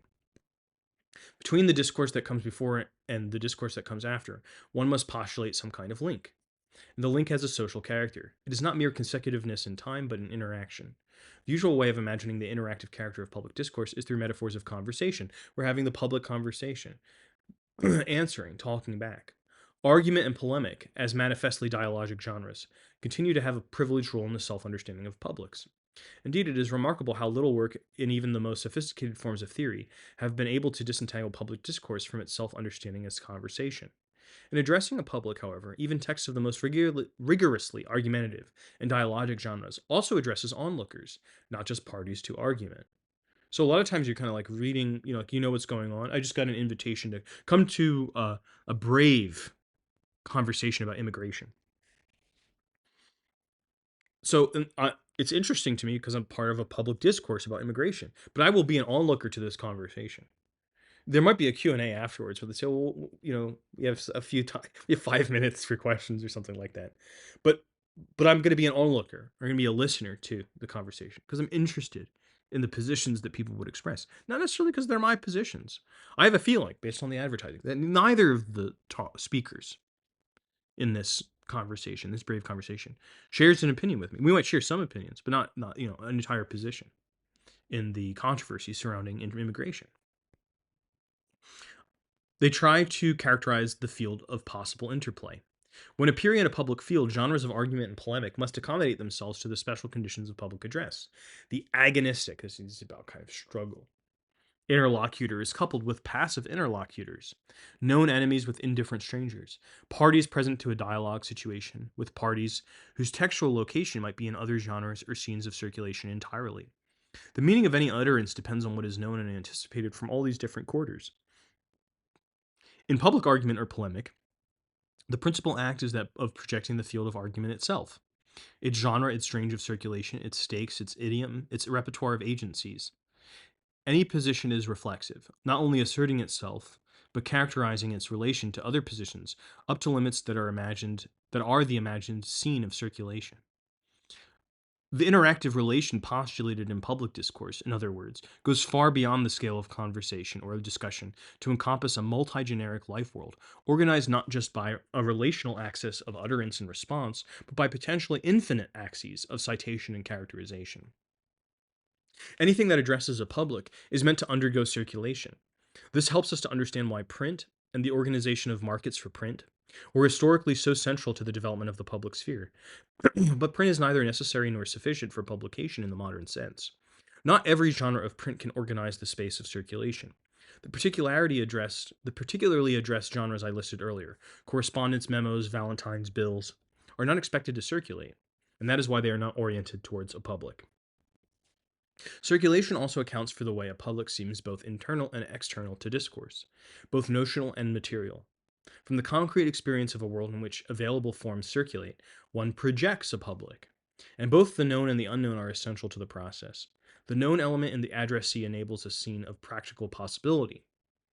The unknown, a hope of transformation. So I know a little bit about my audience in the sense of I have a sense of what they believe. I have some kind of sense of where the conversation's at. But I'm speaking because I hope that something might be different. There's some reason to speak. So the idea of, oh, just speak to your audience and say what they want to hear. What's the point of speaking? Even if you are doing kind of like preaching to the choir, literally preaching. He says this is not a public. But in the sense that it is public, there can still be a way of affirming people's values.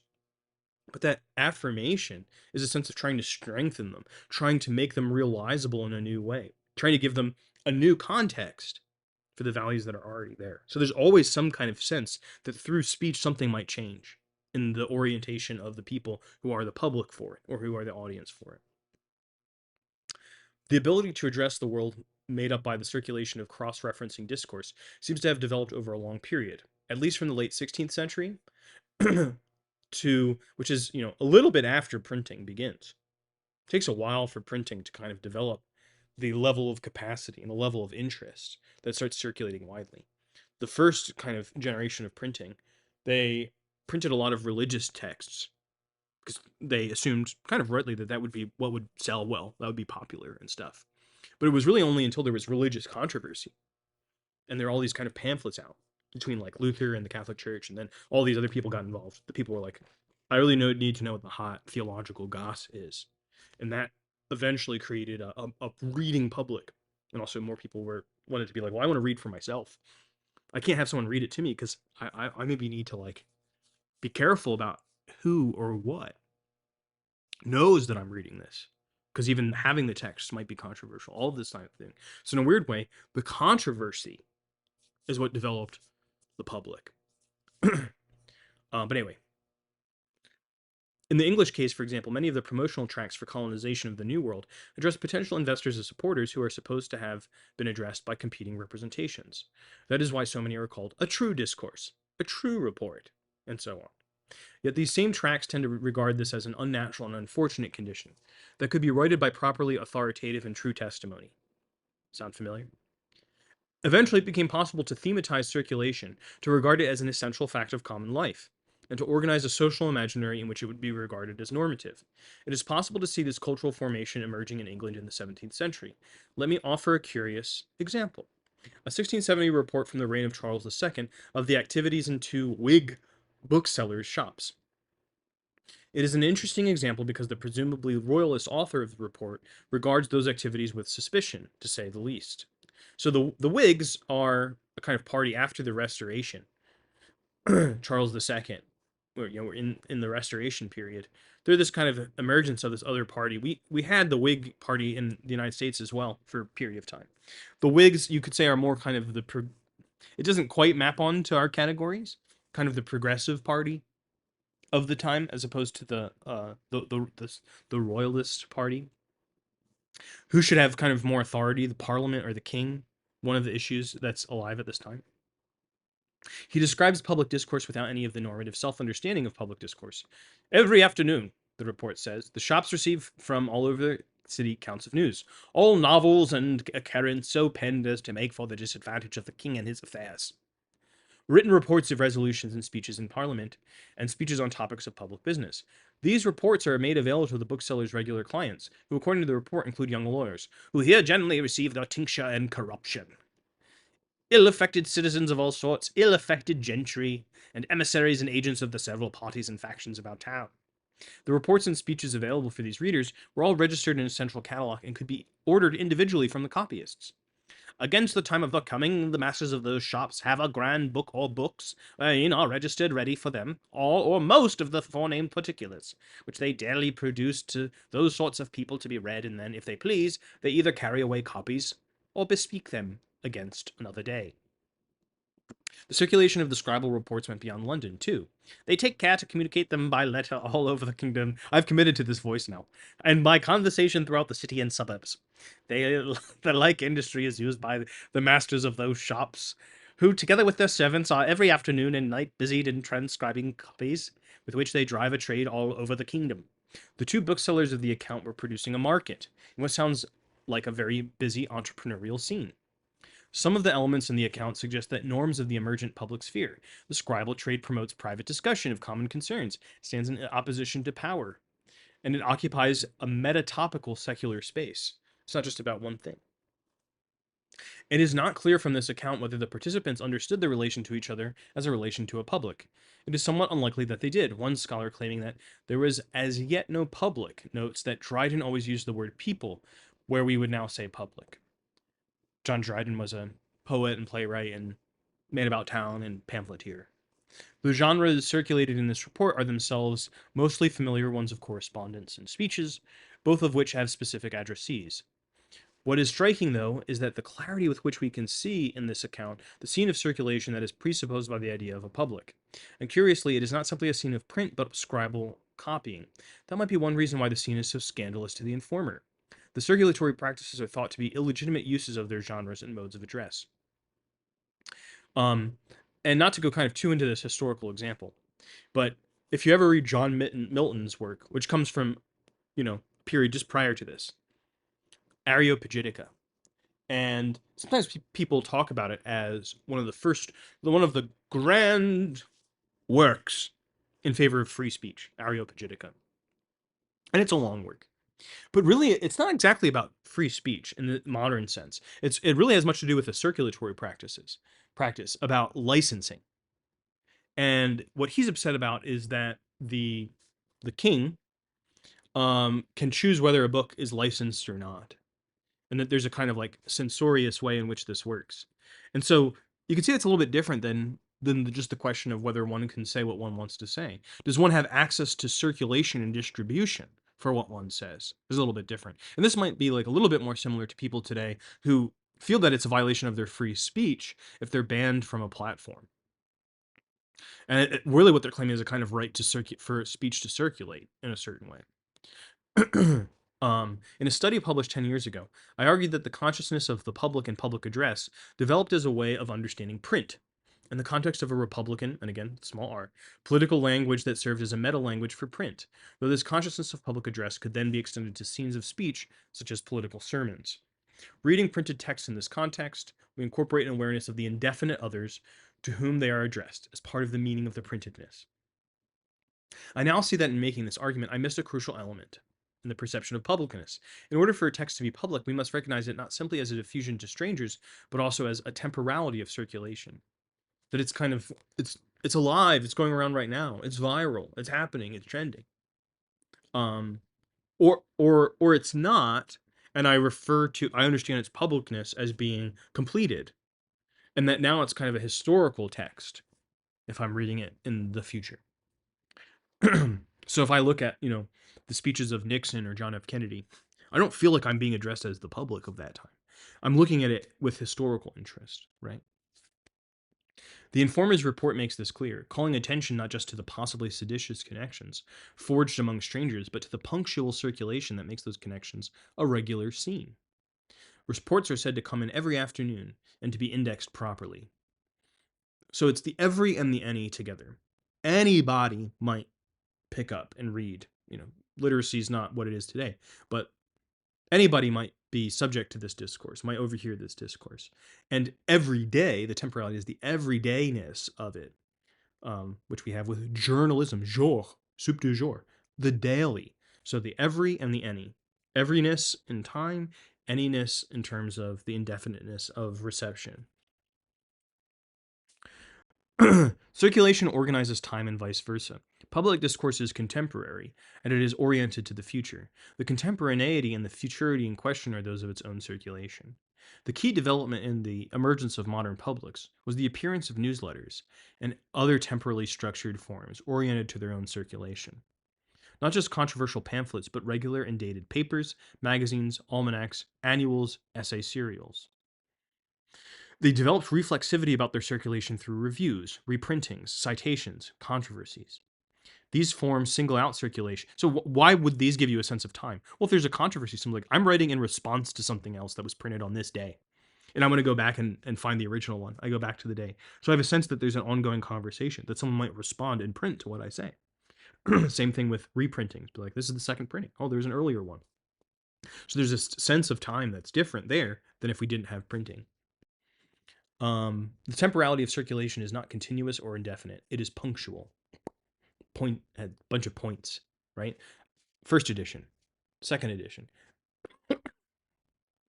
There are distinct moments and rhythms from which distance and time can be measured. Papers and magazines are dated when they first appear as news.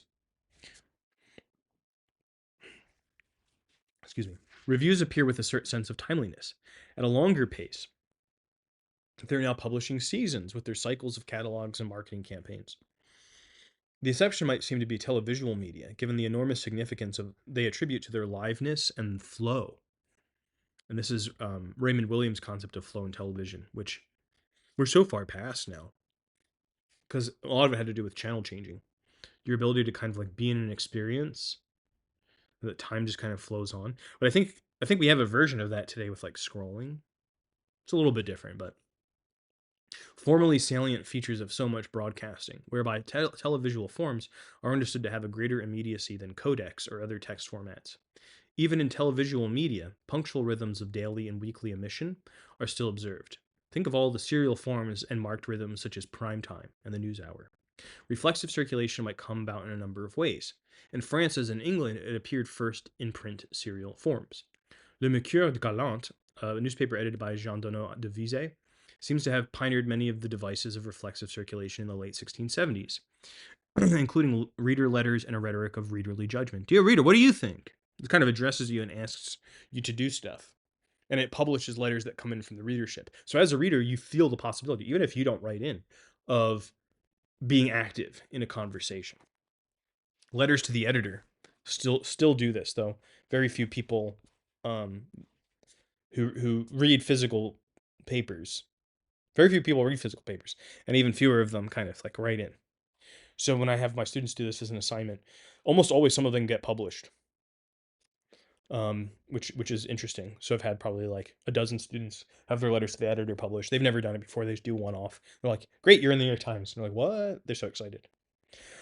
In this case, the idea that readers participated in the circulation of judgment, thought at the time by Jean de la Bruyère and others to have been a solecism, a kind of an error,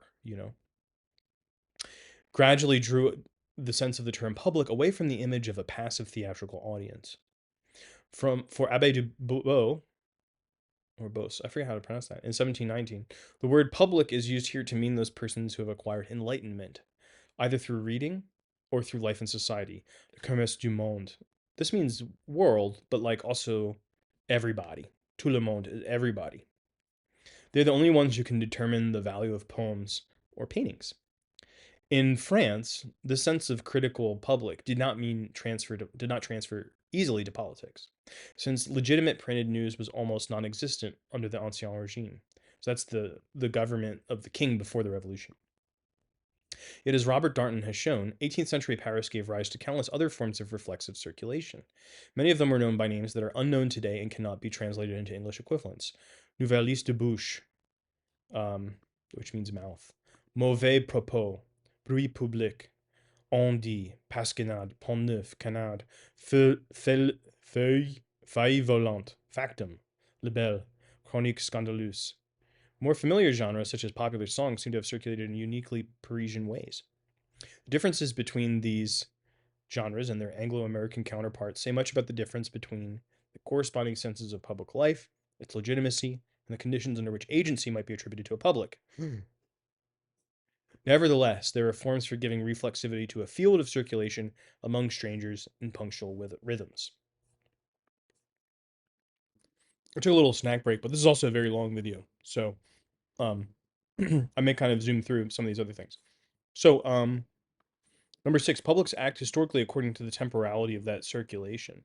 So he's talking about one of the things that he mentions here is the way the internet has changed our mediated time. So highly mediated and highly capitalized forms of circulation are increasingly organized as continuous rather than punctual. Cable news, 24 hours, social media is always on. So that sense of timeliness or the time of a conversation doesn't even follow the everyday anymore. It's all day. So we kind of have a switch of the all and the every, or the any and the every. It's like anytime, anywhere, someone calling you out to a fight, conversation is happening. It's always going on. At the time of this writing, web discourse has a very little of the citational field that would allow us to speak of it as a discourse unfolding through time. Once a website is up, it can be hard to tell how recently it was posted or revised, or how long it will continue to be posted. Most sites are not archived. Now we do have like the Wayback Machine and the Internet Archive that have been trying to index things, but sometimes those go down too. And a lot of people are not aware of this. I mean, fewer people even use the web today. Most internet access today is not directly accessing the World Wide Web. It's through apps, it's through social media, it's through messaging software or things like that. So, kind of going in and like using a browser, this is a very millennial activity for a lot of people. This is something strange and foreign. For the most part, they are not centrally indexed. The reflective apparatus of web discourse consists mostly of hypertext links and search engines, and these are not punctual. And again, this is kind of dated. Today, we don't even have that. People don't even Google things. They're just kind of like in the midst of it. You open up your app and you're just like, it's just happening. You're kind of passive before the algorithm. Yeah. So, although there are exceptions, including the migration of some print serials to electronic format and the successful use of the web by some social movements, it remains unclear to what extent the changing technology will be assimilable to the temporal framework of public discourse. If the change of infrastructure continues at this pace, and if modes of apprehension change accordingly, the absence of punctual rhythms may make it very difficult to connect localized acts of reading to the modes of agency and the social imaginary of modernity. It may even be necessary to abandon circulation as an analytic category. Yeah, instead we have trends or things that go viral. We kind of still talk about circulation, but not as much. Talk about views, likes, other kinds of analytics. Circulation isn't as much powerful of a metaphor now. But here I merely offer this topic for speculation. Well, he offered it for speculation, but in 2025, it's reality. So we need to think about it ourselves. The daily and weekly rhythms. So we talk about periodicals. Well, periodicals, the period, the punctum is the same thing. It comes out at a certain kind of period of time, which allows you time for reading, reflection before you get the next one. At the very minimum, that's one of the things that it allows.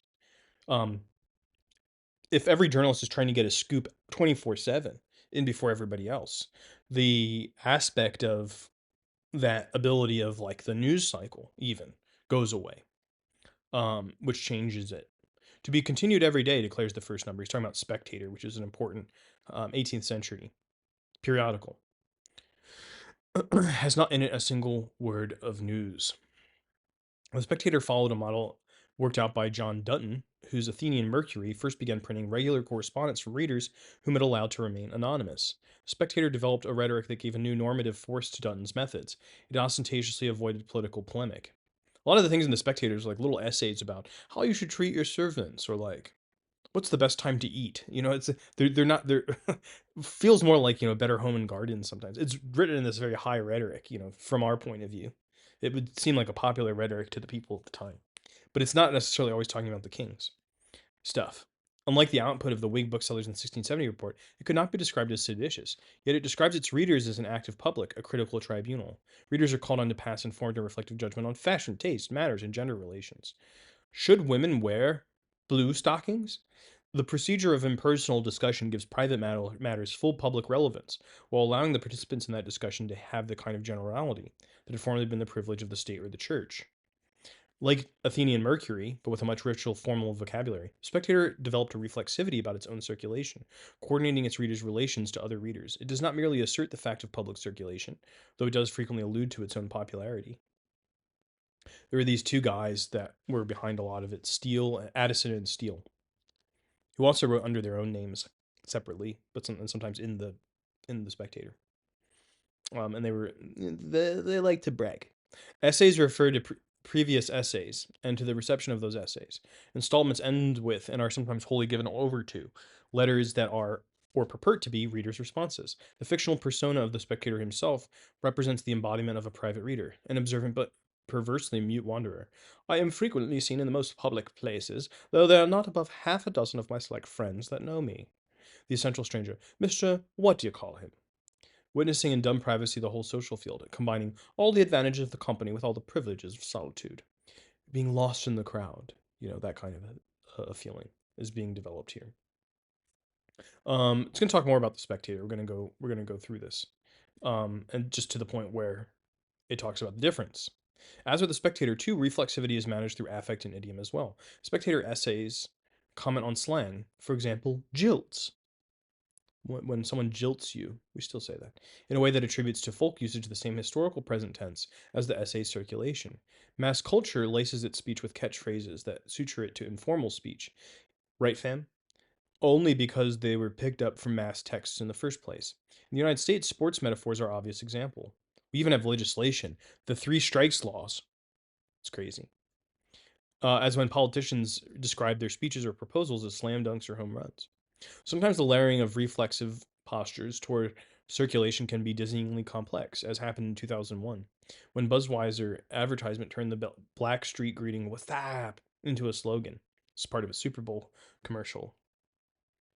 This signature catchphrase, as the New York Times called it, once broadcast, could subsequently be joked about on talk shows, parodied on websites, and mimicked in other commercials. Basically, what they're talking about is early meme culture.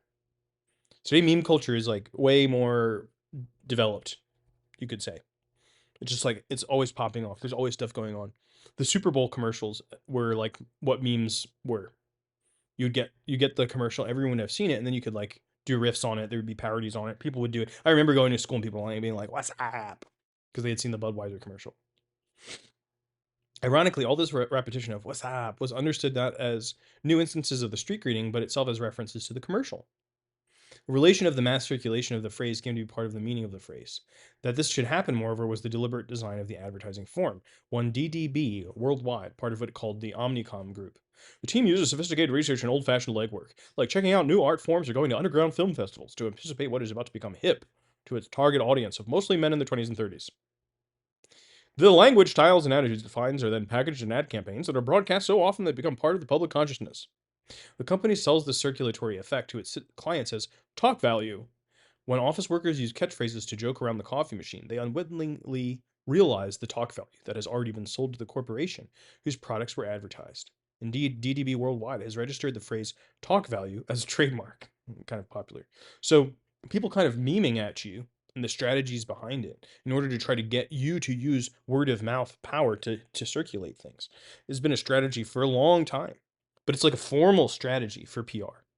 And it's part of influencer marketing today, like getting content to go viral, getting people to kind of talk about it, share, like, click, all of these things. There's formal strategies for trying to get people to do that in a way that will feel to them spontaneous. Public reflexivity and market reflexivity have been inter-articulated in a variety of ways from the beginning. In the case of the new Whig booksellers, consciousness of a public created a new and expansive circulation for text commodities.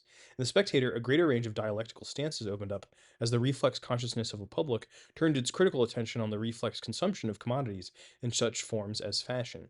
In contemporary mass culture, the play between these different ways of rendering the field of circulation reflexive has created countless nuances for the performance of subjectivity.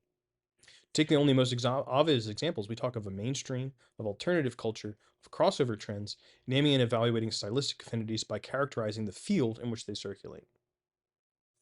Talk value has an affective quality. It feels a certain way. You don't just mechanically repeat signature catchphrases. You perform through them your social placement. What's up? Yeah. Different social styles can be created through different levels of reflexivity in this performance. Two obvious parodying of catchphrases, if, for example, let's Pokemon Go to the polls. Pokemon Go to the polls. You walk into the office on the morning after Budweiser runs its commercial and grab the first opportunity to say, "What's up?" Can mark you in some context as a square, unhip, a dork, a passive relay in the circulation. In other contexts, it would certify you as one of the gang, showing that you too were watching the show with everyone else. Same thing with meme culture. Can you kind of like if you meme in a way that's too obvious, people are like, your meme sucks. It's not going to circulate. But if you meme in a way where like people are like, I get it. That's a good one. Then good. You get to circulate. Characterizations of that field are the stuff of performance stances that can range from immersion to irony. What is called vernacular performance is therefore in reality structured by continually shifting field of artfulness and managing the reflexivity of mass circulation. Many American critics, seeing only one side of this process, like to interpret such artfulness as evidence of folk or popular style. Same thing with memes. You think that companies and corporations are not invested in the meme game?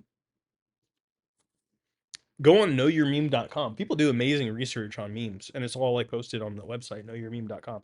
No, there's always kind of more that you can do, but what is on there is pretty interesting. And a lot of times you'll find that stuff begins as an advertising scheme, but then it takes on a life of its own, but sort of still belongs to the advertising scheme. The use of such pseudo vernaculars or meta vernaculars helps create the impression of vital feedback loop despite the immense asymmetry of production and reception that defines mass culture. Okay, I'm going to skip this part where he's illustrating it through the spectator, which is quite a bit. The discourse of a public is a linguistic form from which the social conditions of its own possibility are in large part derived. The magic by which discourse conjures a public into being, however, remains imperfect because of how much it presupposes. Because many of the defining elements in the self understanding of publics are to some extent always contradicted by practice, the sorcerer must continually cast spells against the darkness. Public seems to be self organized by discourse, but in fact requires pre existing forms and channels of circulation. It appears to be open to indefinite strangers, but in fact selects participants by criteria of shared social space, habitus, topical concerns, intergeneric references, and circulating intelligible forms. So anyone can access this. Welcome to the public. Do you get it? Are you in? Don't you even understand what I'm talking about? There's all sorts of things that actually do select a kind of approach, a kind of subjectivity, a kind of person, a kind of knowledge, because the public depends upon the intelligibility of its forms. So you might try to adopt that intelligibility. You might kind of enter a public and learn all of its forms, or you might recognize like, well, I'm not really being spoken to here. And that can sometimes lead to feeling of exclusion. So people will be addressing a public, and from their point of view, it might be totally accessible and normal to everyone. But someone who is not being addressed in a way that they're used to will feel that they're being excluded. This happens very often. The spectator is understood as circulating to indefinite strangers, but of course, the choice of language and the organization of markets for print make it seem natural that those strangers will be English. The closing peroration of the essay coaches its readers in an ethical disposition of impartial publicness, but is also the ethos of the social class. The essay's style, itself a landmark in the history of English prose, moderates all the interests and characters of its reception context. Is this number 34? What was the one that we're talking about? Yeah, 34. So if you wanted to see what it's about, just read Spectator 34. The Spectator is not unusual in having these limitations. If anything, it is unusual in the degree of its social porousness, the range of voices that it makes audible, the number of contexts that it opens for transformation. Even in the best of cases, some friction inevitably obtains between public discourse and its environment, given the circularity and the conventions and postulates that make the social imaginary of the public work. To some degree, this friction is unavoidable because of the chicken and egg problem with which I began.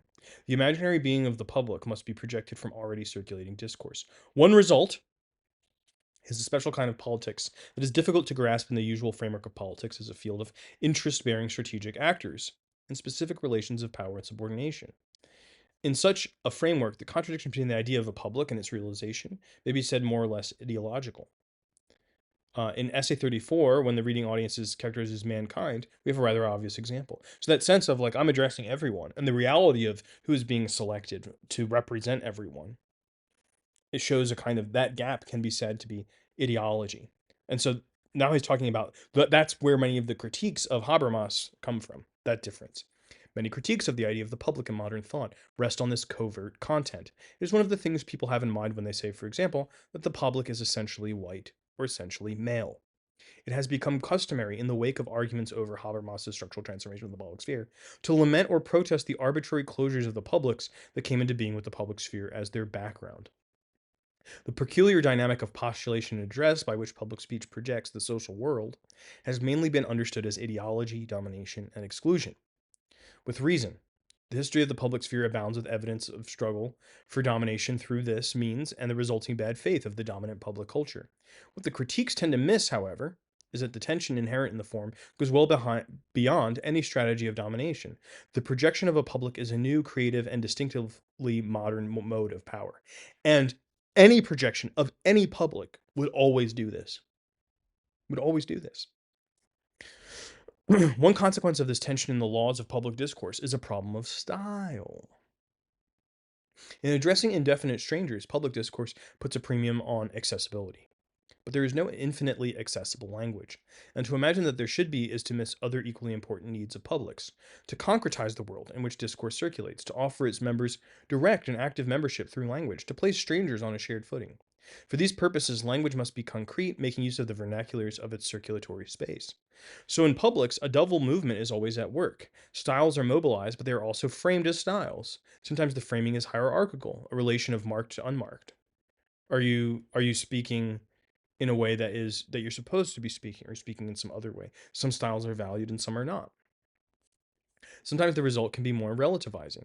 Quite commonly, the result can be a double voiced hybrid. Differential deployment of style is essential to the way public discourse creates the consciousness of stranger sociability. In this, it closely resembles the kind of double voicing of speech genres classically analyzed by Bakhtin. For the speakers, generic languages and professional jargons are directly intentional. They denote and express directly and fully, and are capable of expressing themselves without mediation. But outside, that is, for those not participating in the given purview, these languages may be treated as objects, as typifications, as local color. So if I'm, in a business setting and I'm using kind of professional jargon or businessy discourse, I'm using it in order to express a purpose. But I might kind of like be sitting in the back with my arms folded and being like, yeah, there's more of that jargon. And I'm using it to kind of recognize the quality and style of speech is actually what it means. It actually more is, oh, okay, more of that stuff. It speaks to a kind of social meaning as opposed to the content of the speech. Perhaps for this reason, the spectator obsessively represents scenes on the margins of its own public, places where its own language might circulate but that it cannot or will not capture as its addressee. One example is a hysterical moment in Spectator number 217. Mr. Spectator has received a letter signed Kitty Termagant, which turns out to be another of the many letters describing clubs similar to the Spectators. In this club case, the Club of the She-Romps. Sounds fun. Its members meet once a week, at night, in a room hired for the purpose. In other words, a place that is significantly public, though also secluded from open view. We are no sooner come together, writes Kitty, than we throw off all that modesty and reservedness with which our sex are obliged to disguise themselves in public places. I am not able to express the pleasure we enjoy from 10 at night till 4 in the morning, in being as rude as you men can be, for your lives. As our play runs high, the room is immediately filled with broken fans, torn petticoats, lappets of headdresses, flounces, furbelows, garters, and working aprons, just kind of like tearing their clothes off. Uh, What's going on in this scene? The she-rumps seem to be designed almost as an inverted image of the spectator's own club. His is all male, theirs female. His is regulated by an ethic of bourgeois moral urbanity. Differences of class and self-interest correct each other through general discussion. Theirs throw off the restraints of decorum. Differences are not balanced through equable conversation, but unleashed through raw physical play. It's a bitch fight. Although men might have their own pleasures in fantasizing such a scene, the spectator more than hints at its some antipathy. Kitty Termagant tells us that the she-romps refer to the rags and tatters of their discarded clothing as dead men. Interesting. Women, of course, are hardly excluded from the public of the Spectator. Quite the contrary. In the fourth paper, Mr. Spectator announces, I shall take it for the greatest glory of my work if among reasonable women this paper may furnish tea-table talk. Women readers are crucial to the Spectator's sense of its public, and gender relations are made the subject of critical reflection. Spectator represents the club of she-romps to highlight, by contrast, the urbanity and restraint of its own social ethic. The Spectator neither excludes women outright nor frankly asserts male superiority. He does, however, display what he regards as the essentially unpublic character of the she-romps interaction.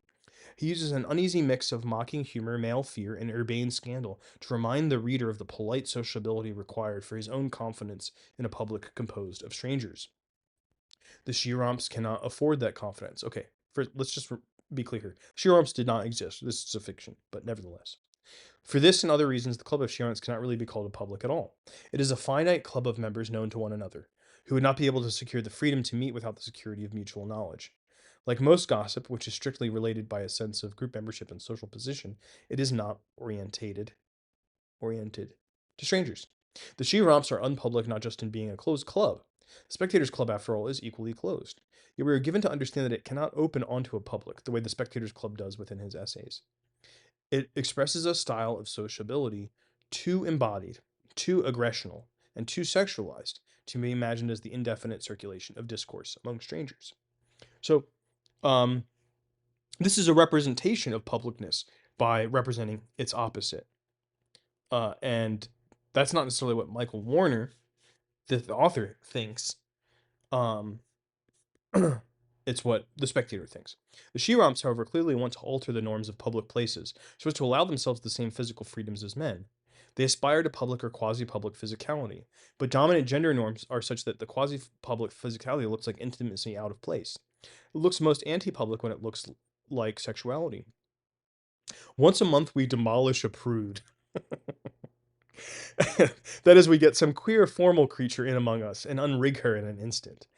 Our last month's prude was so armed and fortified in whalebone and buckram, wearing one of those like tight, boxy dresses from the period. Buckram is the stuff that like library books are bound in, not very comfortable. That we had much ado to come at her, but you would have died with laughing to have seen how the sober, awkward thing looked when she was forced out of her entrenchments. How exactly did the queer creature look? Thrilled, appalled, or simply speechless? Kitty says no more. The scene can be taken as representing the necessary involvement of strangers in the subjective life of any public, but with its tone raised first to an anxious pitch and then to muteness, by the idea that such involvement might also be corporeal and intimate. Interestingly, it is at just such this moment that Kitty invites the spectator to open her club's scenes to public discourse as he does with his own. In short, sir, 'tis impossible to give you a true notion of our sport, unless you would come one night amongst us, and though it directly be against the rules of our society to admit a male visitant, we repose so much confidence in your silence and taciturnity, and 'twas agreed by the whole club, at our last meeting, to give you entrance for one night, as a spectator. The women seek, in effect, to open the transformative intent of their coming together onto the critical estrangement of public discourse. The spectator refuses. I do not at present find myself in myself any inclination to venture my person with her and her romping companions, and should apprehend being demolished as much as the prude. Uh, this is a bit of a joke, since Mr. Spectator is only a ghost's body to demolish. He's an allegorical form of the reading eye, but he has something to demolish nonetheless. His own enabling ideology of polite publicness, the norms that offer confidence and circulation among strangers. The Spectator essays contain many odd and diverting moments like this one, but few that would say more about its public. One has to read this passage only slightly against the grain to see it as a ghost image of a counterpublic.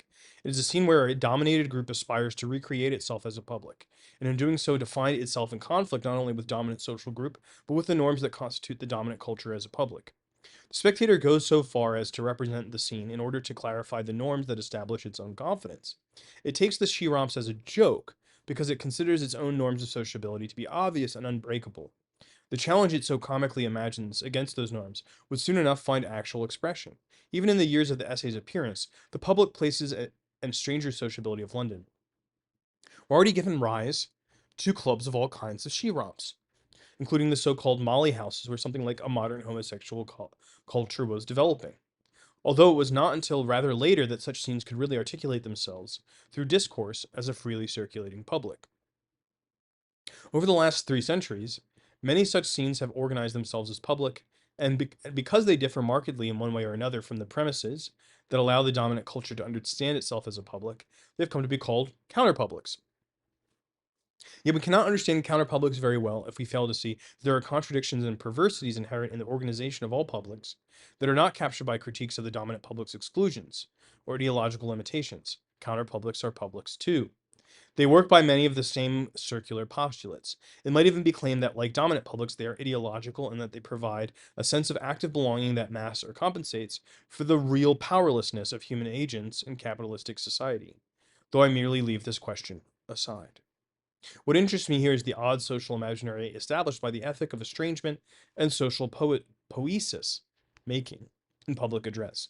The cultural form of the public transforms she-romps and spectators alike. In a public, indefinite address and self-organized discourse disclose a lived world whose arbitrary closure both enables that discourse and is contradicted by it. Public discourse, in the nature of its address, abandons the security of its positive given audience. It promises to address anybody. Anybody. It commits itself in principle to the possible participation of any stranger. It therefore puts at risk the concrete world that is given condition of possibility. This is its fruitful perversity. Public discourse postulates a circulatory field of estrangement that it must then struggle to capture as an addressable entity. No form with such a structure could be very stable.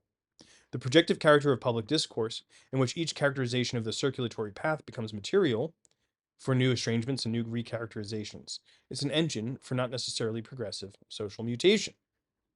Public discourse, in other words, is poetic. By this I mean not that it is self-organizing, just that it's self-organizing, or that the space of relation is taken to be a social entity, but that in order for this all to happen, all discourse or performance addressed to a public must characterize the world in which it attempts to circulate, and it must attempt to realize that world through address.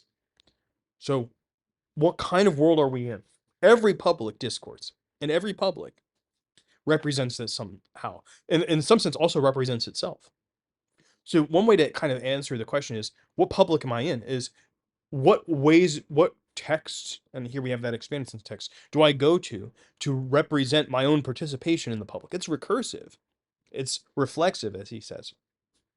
But that's actually the thing that would show you where you're in a public. If you don't have a sense of that, there might be a public conversation going on, but you don't really understand what's happening in terms of who it's for, who is being represented. Then you're not yet a member of that public. A public is poetic world making. There is no speech or performance addressed to a public that does not try to specify in advance, in countless highly condensed ways, the life world of its circulation, not just through its discursive claims of the kind that might be said to be oriented to understanding, but through the pragmatics of its speech genres, idioms, stylistic markers, address, blah, blah, blah, blah. Its circulatory fate is the realization of that world. Public discourse says not only let a public exist, but let it have this character, speak this way, see the world in this way. So it has a normative content to it. It then goes in search of confirmation that such a public exists with greater or lesser success. Success being further attempts to cite, circulate, and realize the world understanding it articulates. Run it up the flagpole and see who salutes. Put on a show and see who shows up. This performative dimension of public discourse, however, is routinely misrecognized. Public speech lies under the necessity of addressing its public as already existing real persons. It cannot work by frankly declaring its subjunctive creative project. Its success depends on the recognition of participants and their further circulatory activity, and people do not commonly recognize themselves as virtual projections.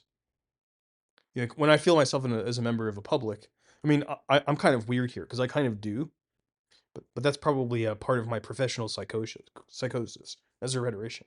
But most people don't feel like all of this theory that we're doing about publics, they still feel themselves as being real members of the public. They're not like, I am a virtual member of this imaginary public. That's a weird thing to say, even if it's more, in some sense, more accurate. The poetic function of public discourse is misrecognized for a second reason. In the dominant tradition of the public sphere, address to a public is ideologized as rational critical dialogue. Again, shout out to Habermas. The circulation of public discourse is consistently imagined in folk theory and in sophisticated political philosophy as dialogue or discussion among already co-present interlocutors, as within Mr. Spectator's Club. The prevailing image is something like parliamentary forensics. I've already noted that this folk theory enables the constitutive circularity of publics to disappear from consciousness, because publics are thought to be real persons in author-reader interactions, rather than multi-generic circulation.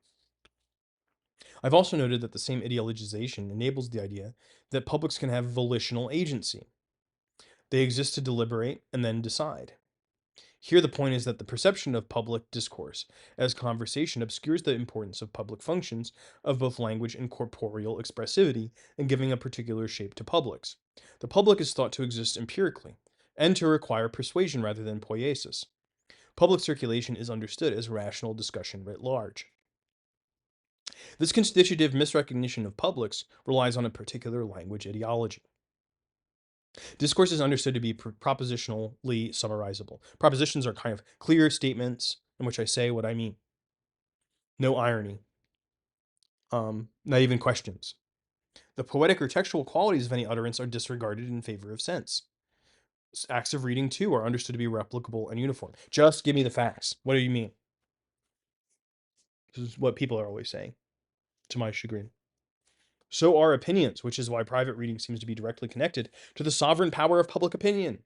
Just as sense can be propositionally summarized, opinions can be held, transferred, restated indefinitely.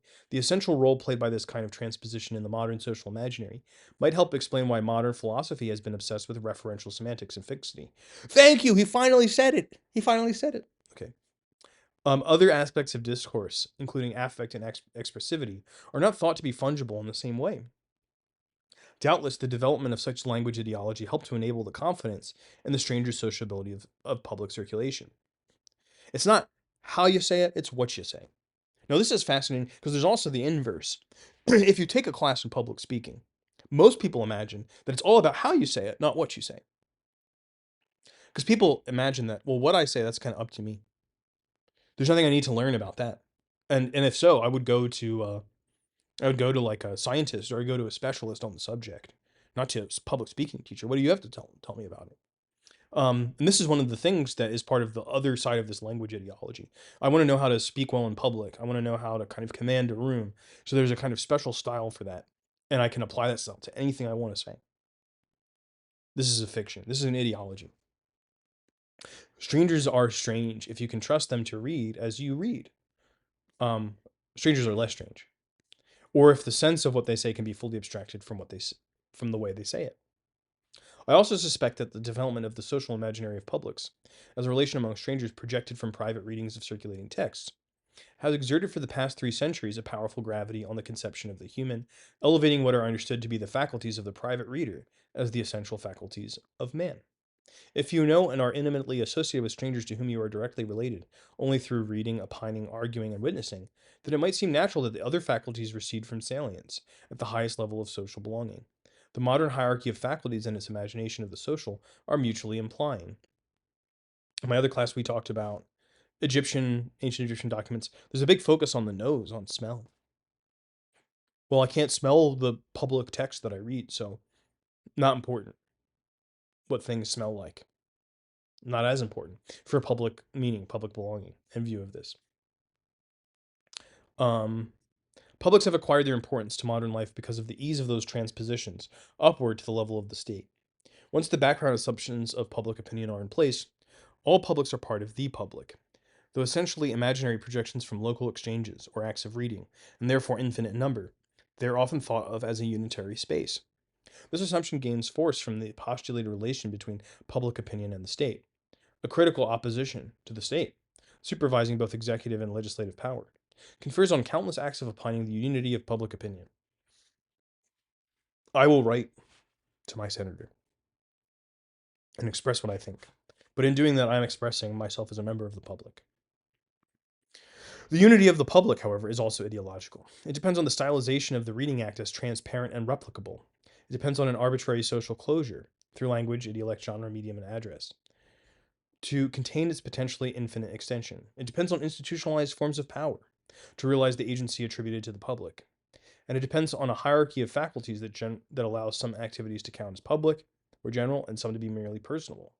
Some publics, for this reason, are more likely than others to stand in for the public, to frame their address as the universal discussion of the people. And that's another way to maybe distinguish between publics and counterpublics. That's not the one that he has invested, but that could be one. But what of the publics that make no attempt to present themselves this way? There are as many shades of difference among publics as there are in modes of address, style, and spaces of circulation. Many might be thought of as sub-publics or specialized publics. The public of Field and Stream, for example, does not take itself to be the national people or humanity in general. The magazine addresses only those who are interested in hunting and fishing. Field and Stream, who in varying degrees participate in a male subculture of hunters and fishermen. Yet nothing in the mode of address or in the projected horizon of the subculture requires its participants to cease for a moment to think of themselves as members of the general public. So just because it's a subculture does not mean it's not part of the public. But other publics mark themselves off unmistakably from any general or dominant public.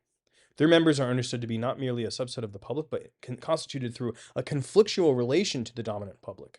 In an influential 1992 article, Nancy Fraser observed that when public discourse is understood only as a single, comprehensive, overarching public, members of the subordinated groups have no arenas for deliberation among themselves about their needs, objectives, and strategies. In fact, Fraser writes, members of subordinated social groups have repeatedly found it advantageous to constitute alternative publics.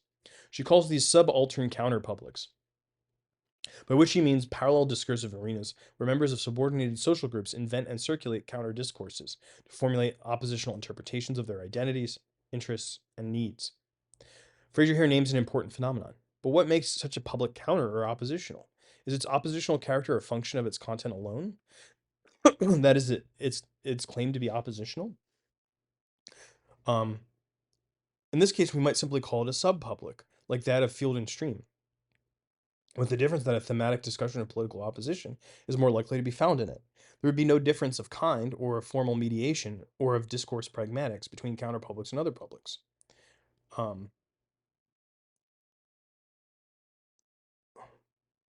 this is true of any public. Sorry, okay.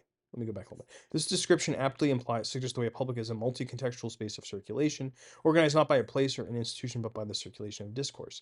This is true of any public, including counterpublics. Fraser writes that the feminist counterpublic is distinguished by a special idiom for social reality, including such terms as sexism, sexual harassment, and marital date and acquaintance rape. This idiom can now be found anywhere, not always embodying a feminist intention, but circulating as common terminology. Is the feminist counterpublic distinguished by anything other than its reform program?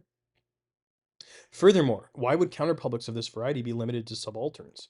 How are they different from the publics of US Christian fundamentalism, or youth culture, or artistic bohemianism?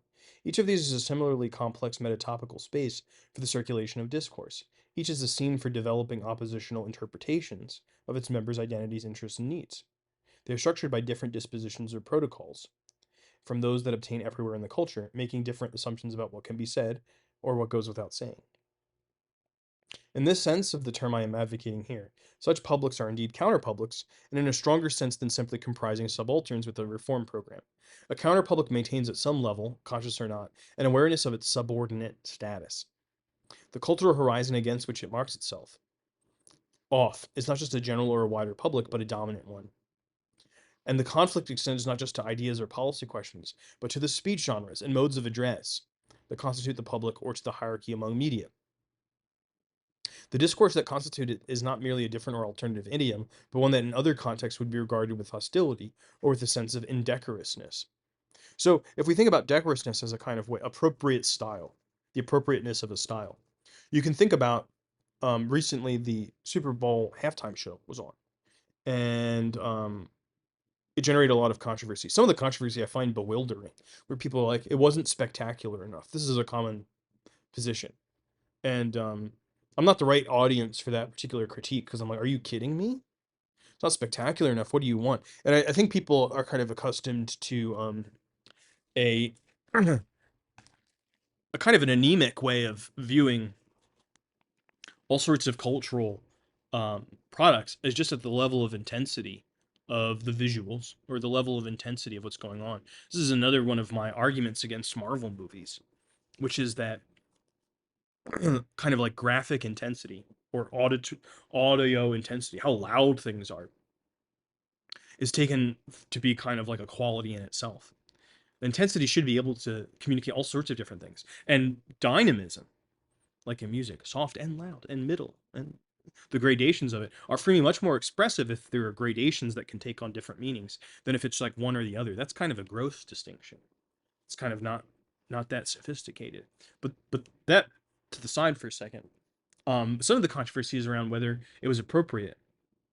One of the things people are like, he called out pedophilia, and he said the word pedophile. Well, children are watching the Super Bowl halftime show, so this is inappropriate. You're not allowed to speak this way. And so this is a question about decorum, a question about appropriateness.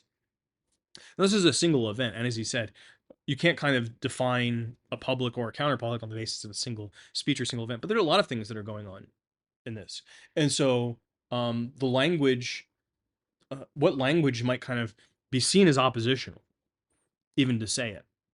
Um, that might be a kind of way of expressing something. The style in which you express it might be what makes it a counterpublic. If you're aware that the way that you speak, the way that you dress, the way that you talk with other people in a certain kind of social space of communication would be seen elsewhere as hostile, that's what makes you a counterpublic.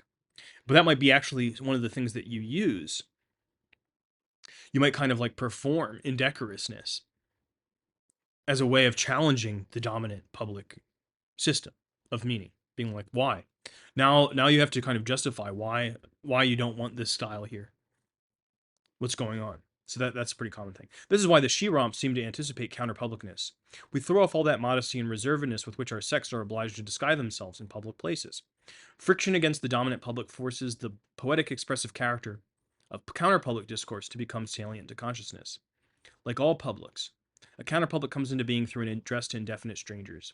But counterpublic discourse also addresses those strangers as being not just anybody. They are socially marked by their participation in this kind of discourse. Ordinary people are presumed not to want to be mistaken for the kind of person who would participate in this kind of talk or be present in this kind of scene. What are you, a punk? Addressing indefinite strangers in a magazine or a sermon has a peculiar meaning when you know in advance that most people will be unwilling to read a gay magazine or go to a black church. In some contexts, the code switching of bilingualism might do similar work of keeping the counterpublic horizon salient. Just as the linguistic fragmentation of many post-colonial settings creates resistance to the idea of a sutured space of circulation. So in Morocco, are you speaking Arabic or French? Someone's making a choice about that. They're already saying something.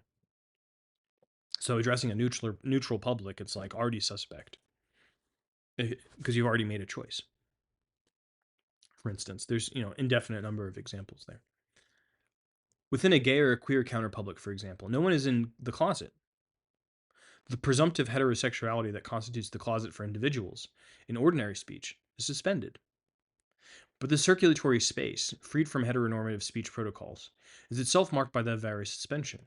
Speech that addresses any participant as queer will circulate up to a point, at which it is certain to meet intense resistance. It might circulate, therefore, in special protected venues, in limited publications. The individual with stigma is transposed, as it were, to the conflict between modes of publicness. The expansive nature of public address will seek to keep moving that frontier for a queer public, to seek more and more places to circulate where people will recognize themselves in its address. But no one is likely to be unaware of the risk and conflict involved. In some cases, such as fundamentalism or certain kinds of youth culture, participants are not subalterns for any reason other than their participation in the counterpublic discourse. What are you, a punk? Are you punk?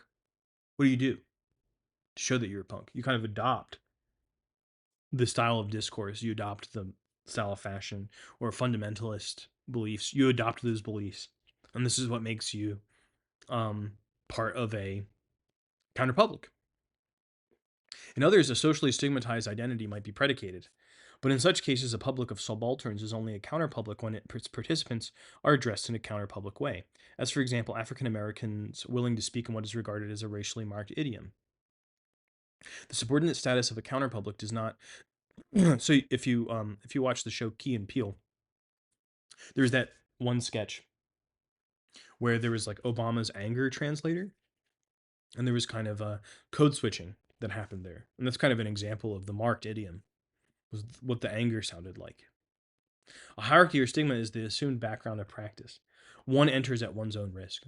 Counterpublic discourse is far more than the expression of subaltern culture, and far more than some Foucauldians like to call reverse discourse. Fundamentally mediated by public forms, counterpublics incorporate the personal impersonal address, an expansive estrangement of public speech as conditions of their common world. Perhaps nothing just demonstrates the importance of discursive publics in the modern social imaginary more than this, that even the counterpublics that challenge modernity's social hierarchy of faculties do so by projecting the space of discursive circulation among strangers as a social entity, and in doing so fashion their own subjectivities around the requirements of public circulation. I think we're pretty close to the end, yeah. If I address a queer public or one of the fellow she-romps, I don't simply express the way my friends and I live. I commit myself and the fate of my world-making project to circulation among indefinite others. However much my address to them might be laden with intimate affect, it must also be extended impersonally, available through co-membership on the basis of mere attention. My world must be that of strangers. Counterpublics are counter to the extent that they are trying to supply different ways of imagining stranger sociability and its reflexivity. As publics, they remain oriented to stranger circulation in a way that is not just strategic, but constitutive of membership in its affects. Public discourse imposes a field of tension within which any world making project must articulate itself. To the extent that I want the world to be one in which embodied sociability, affect, and play have a more defining role than they do in the opinion transposing frame of rational critical dialogue, those tensions will be acutely felt. I cannot say in advance what romping will feel like in my public of she romps. Publicness is just this space of coming together that discloses itself in interaction. The world of strangers that public discourse makes must be made of further circulation and recharacterization over time. It cannot simply be aggregated from units that I expect to be similar to mine. I risk its fate. This necessity of risk estrangement, though essential to all publics, becomes especially salient in counter-public discourse and is registered in the ethical political imagination. Dominant publics are by definition those that can take their discourse pragmatics and their life worlds for granted, misrecognizing the indefinite scope of their expansive address as universality or normalcy. Counterpublics are spaces of circulation in which it is hoped that the poesis of scene making will be transformative, not replicative merely. Counterpublics face another obstacle as well. One of the most striking features of publics is that they can come in some contexts acquire agency. Not only is participation understood as active at the level of the individual, it is possible sometimes to attribute agency to the virtual corporate entity created by the entire space of circulation. So public pressure, the public is putting pressure on the government or the state. Well, what's the nature of that pressure? It's some kind of agency that the public itself, that public discourse does. Publics act historically. They are said to rise up, to speak, to reject false promises, to demand answers, to change sovereigns, to support troops, to give mandates, to be satisfied, to scrutinize, to take role models, to deride counterfeits. It's difficult to imagine the modern world without the ability to attribute agency to publics, although doing so is an extraordinary fiction. It requires us, for example, to understand the ongoing circulatory time of public discourse as though it were a discussion leading up to a decision. And that goes back to that Habermasian model that he's saying, well, that itself is a fiction, but that's the dominant fiction that we're about to make a decision about something. It's a fiction both because it ain't you or me making that decision. Mm-mm. As individuals, we're not making that decision. It's also a fiction in that is the public really making that decision? And is all of the discussion about a decision we're going to make? The attribution of agency to publics works in most cases because of the direct transposition from private reading acts to the sovereignty of opinion. All of the verbs for public agency are verbs for private reading, transposed upward to the aggregate of readers. Counterpublics tend to be those in which the ideology of reading does not have the same privilege. It might be that embodied sociality is too important to them. They might not be organized by the hierarchy of faculties that elevates rational critical reflection as the self image of humanity. They might depend more heavily on performance spaces than on print. It might be that they cannot so easily suppress from consciousness their own creative expressive function. How then will they imagine their agency? Can a public of she romps romp? It is in fact possible to imagine that almost any characterization of discursive acts might be attributed to a public. A queer public might be one that throws shade, prances, disses, acts up, carries on, longs, fantasizes, throws fits, mourns, reads. And here, some of this is just, is making reference to specific things like ACT UP was the name of an activist group, an anti-AIDS queer activist group. Mourning was also kind of a strategy of anti-AIDS activism. So some of these, but there's on kind of like lower tense because the idea of doing them is not something that is a privilege of a specific activist group. It has an indefiniteness about it that can be taken up again in other contexts. To take such attributions of public agency seriously, however, we would need to inhabit a culture with a different language ideology, a different social imaginary. It is difficult to say what a world would be like, what such a world would be like. It might need to be one with a different role for state-based thinking, because it might only be through its imaginary coupling with the state that a public acts. And this is one of the things that happens when alternative publics are said to be social movements. They acquire agency in relation to the state. They enter the temporality of politics and adapt themselves to the performatives of rational critical discourse. For many counterpublics, to do so is to cede the original hope of transforming not just policy, but the space of public life itself. So there you go. This is a very long piece, but it's a really important piece. It's important because it summarizes, on one hand, a lot of the positions of this that has come before this piece about publicness and as well as counterpublics. But it also adds in, I think, some dimensions. It makes its emphasis, it puts its emphasis, as well as doing some more complex definitional work on the nature of public discourse as what's definitive of the publics. So rather than coming from the point of view of social theory, whether you're kind of Habermasian or Fraserian, and thinking about kind of conditions for entry into the real public, by thinking about circulation, by thinking about texts, by thinking about address, by thinking about discourse itself as the place where we understand what a public is, it allows for um, a deeper interrogation of where we are now with a public. And in some sense, since we aren't sure that we're in a public anymore, it gives us a way of thinking about what it would mean. What's changed in our discourse? What's our discourse doing now? How are we being addressed? Who what are the strangers that are imagined or not imagined in our public discourse? What's going on? So there you go. Hopefully you enjoyed reading this piece, and now you're a public of this piece as well.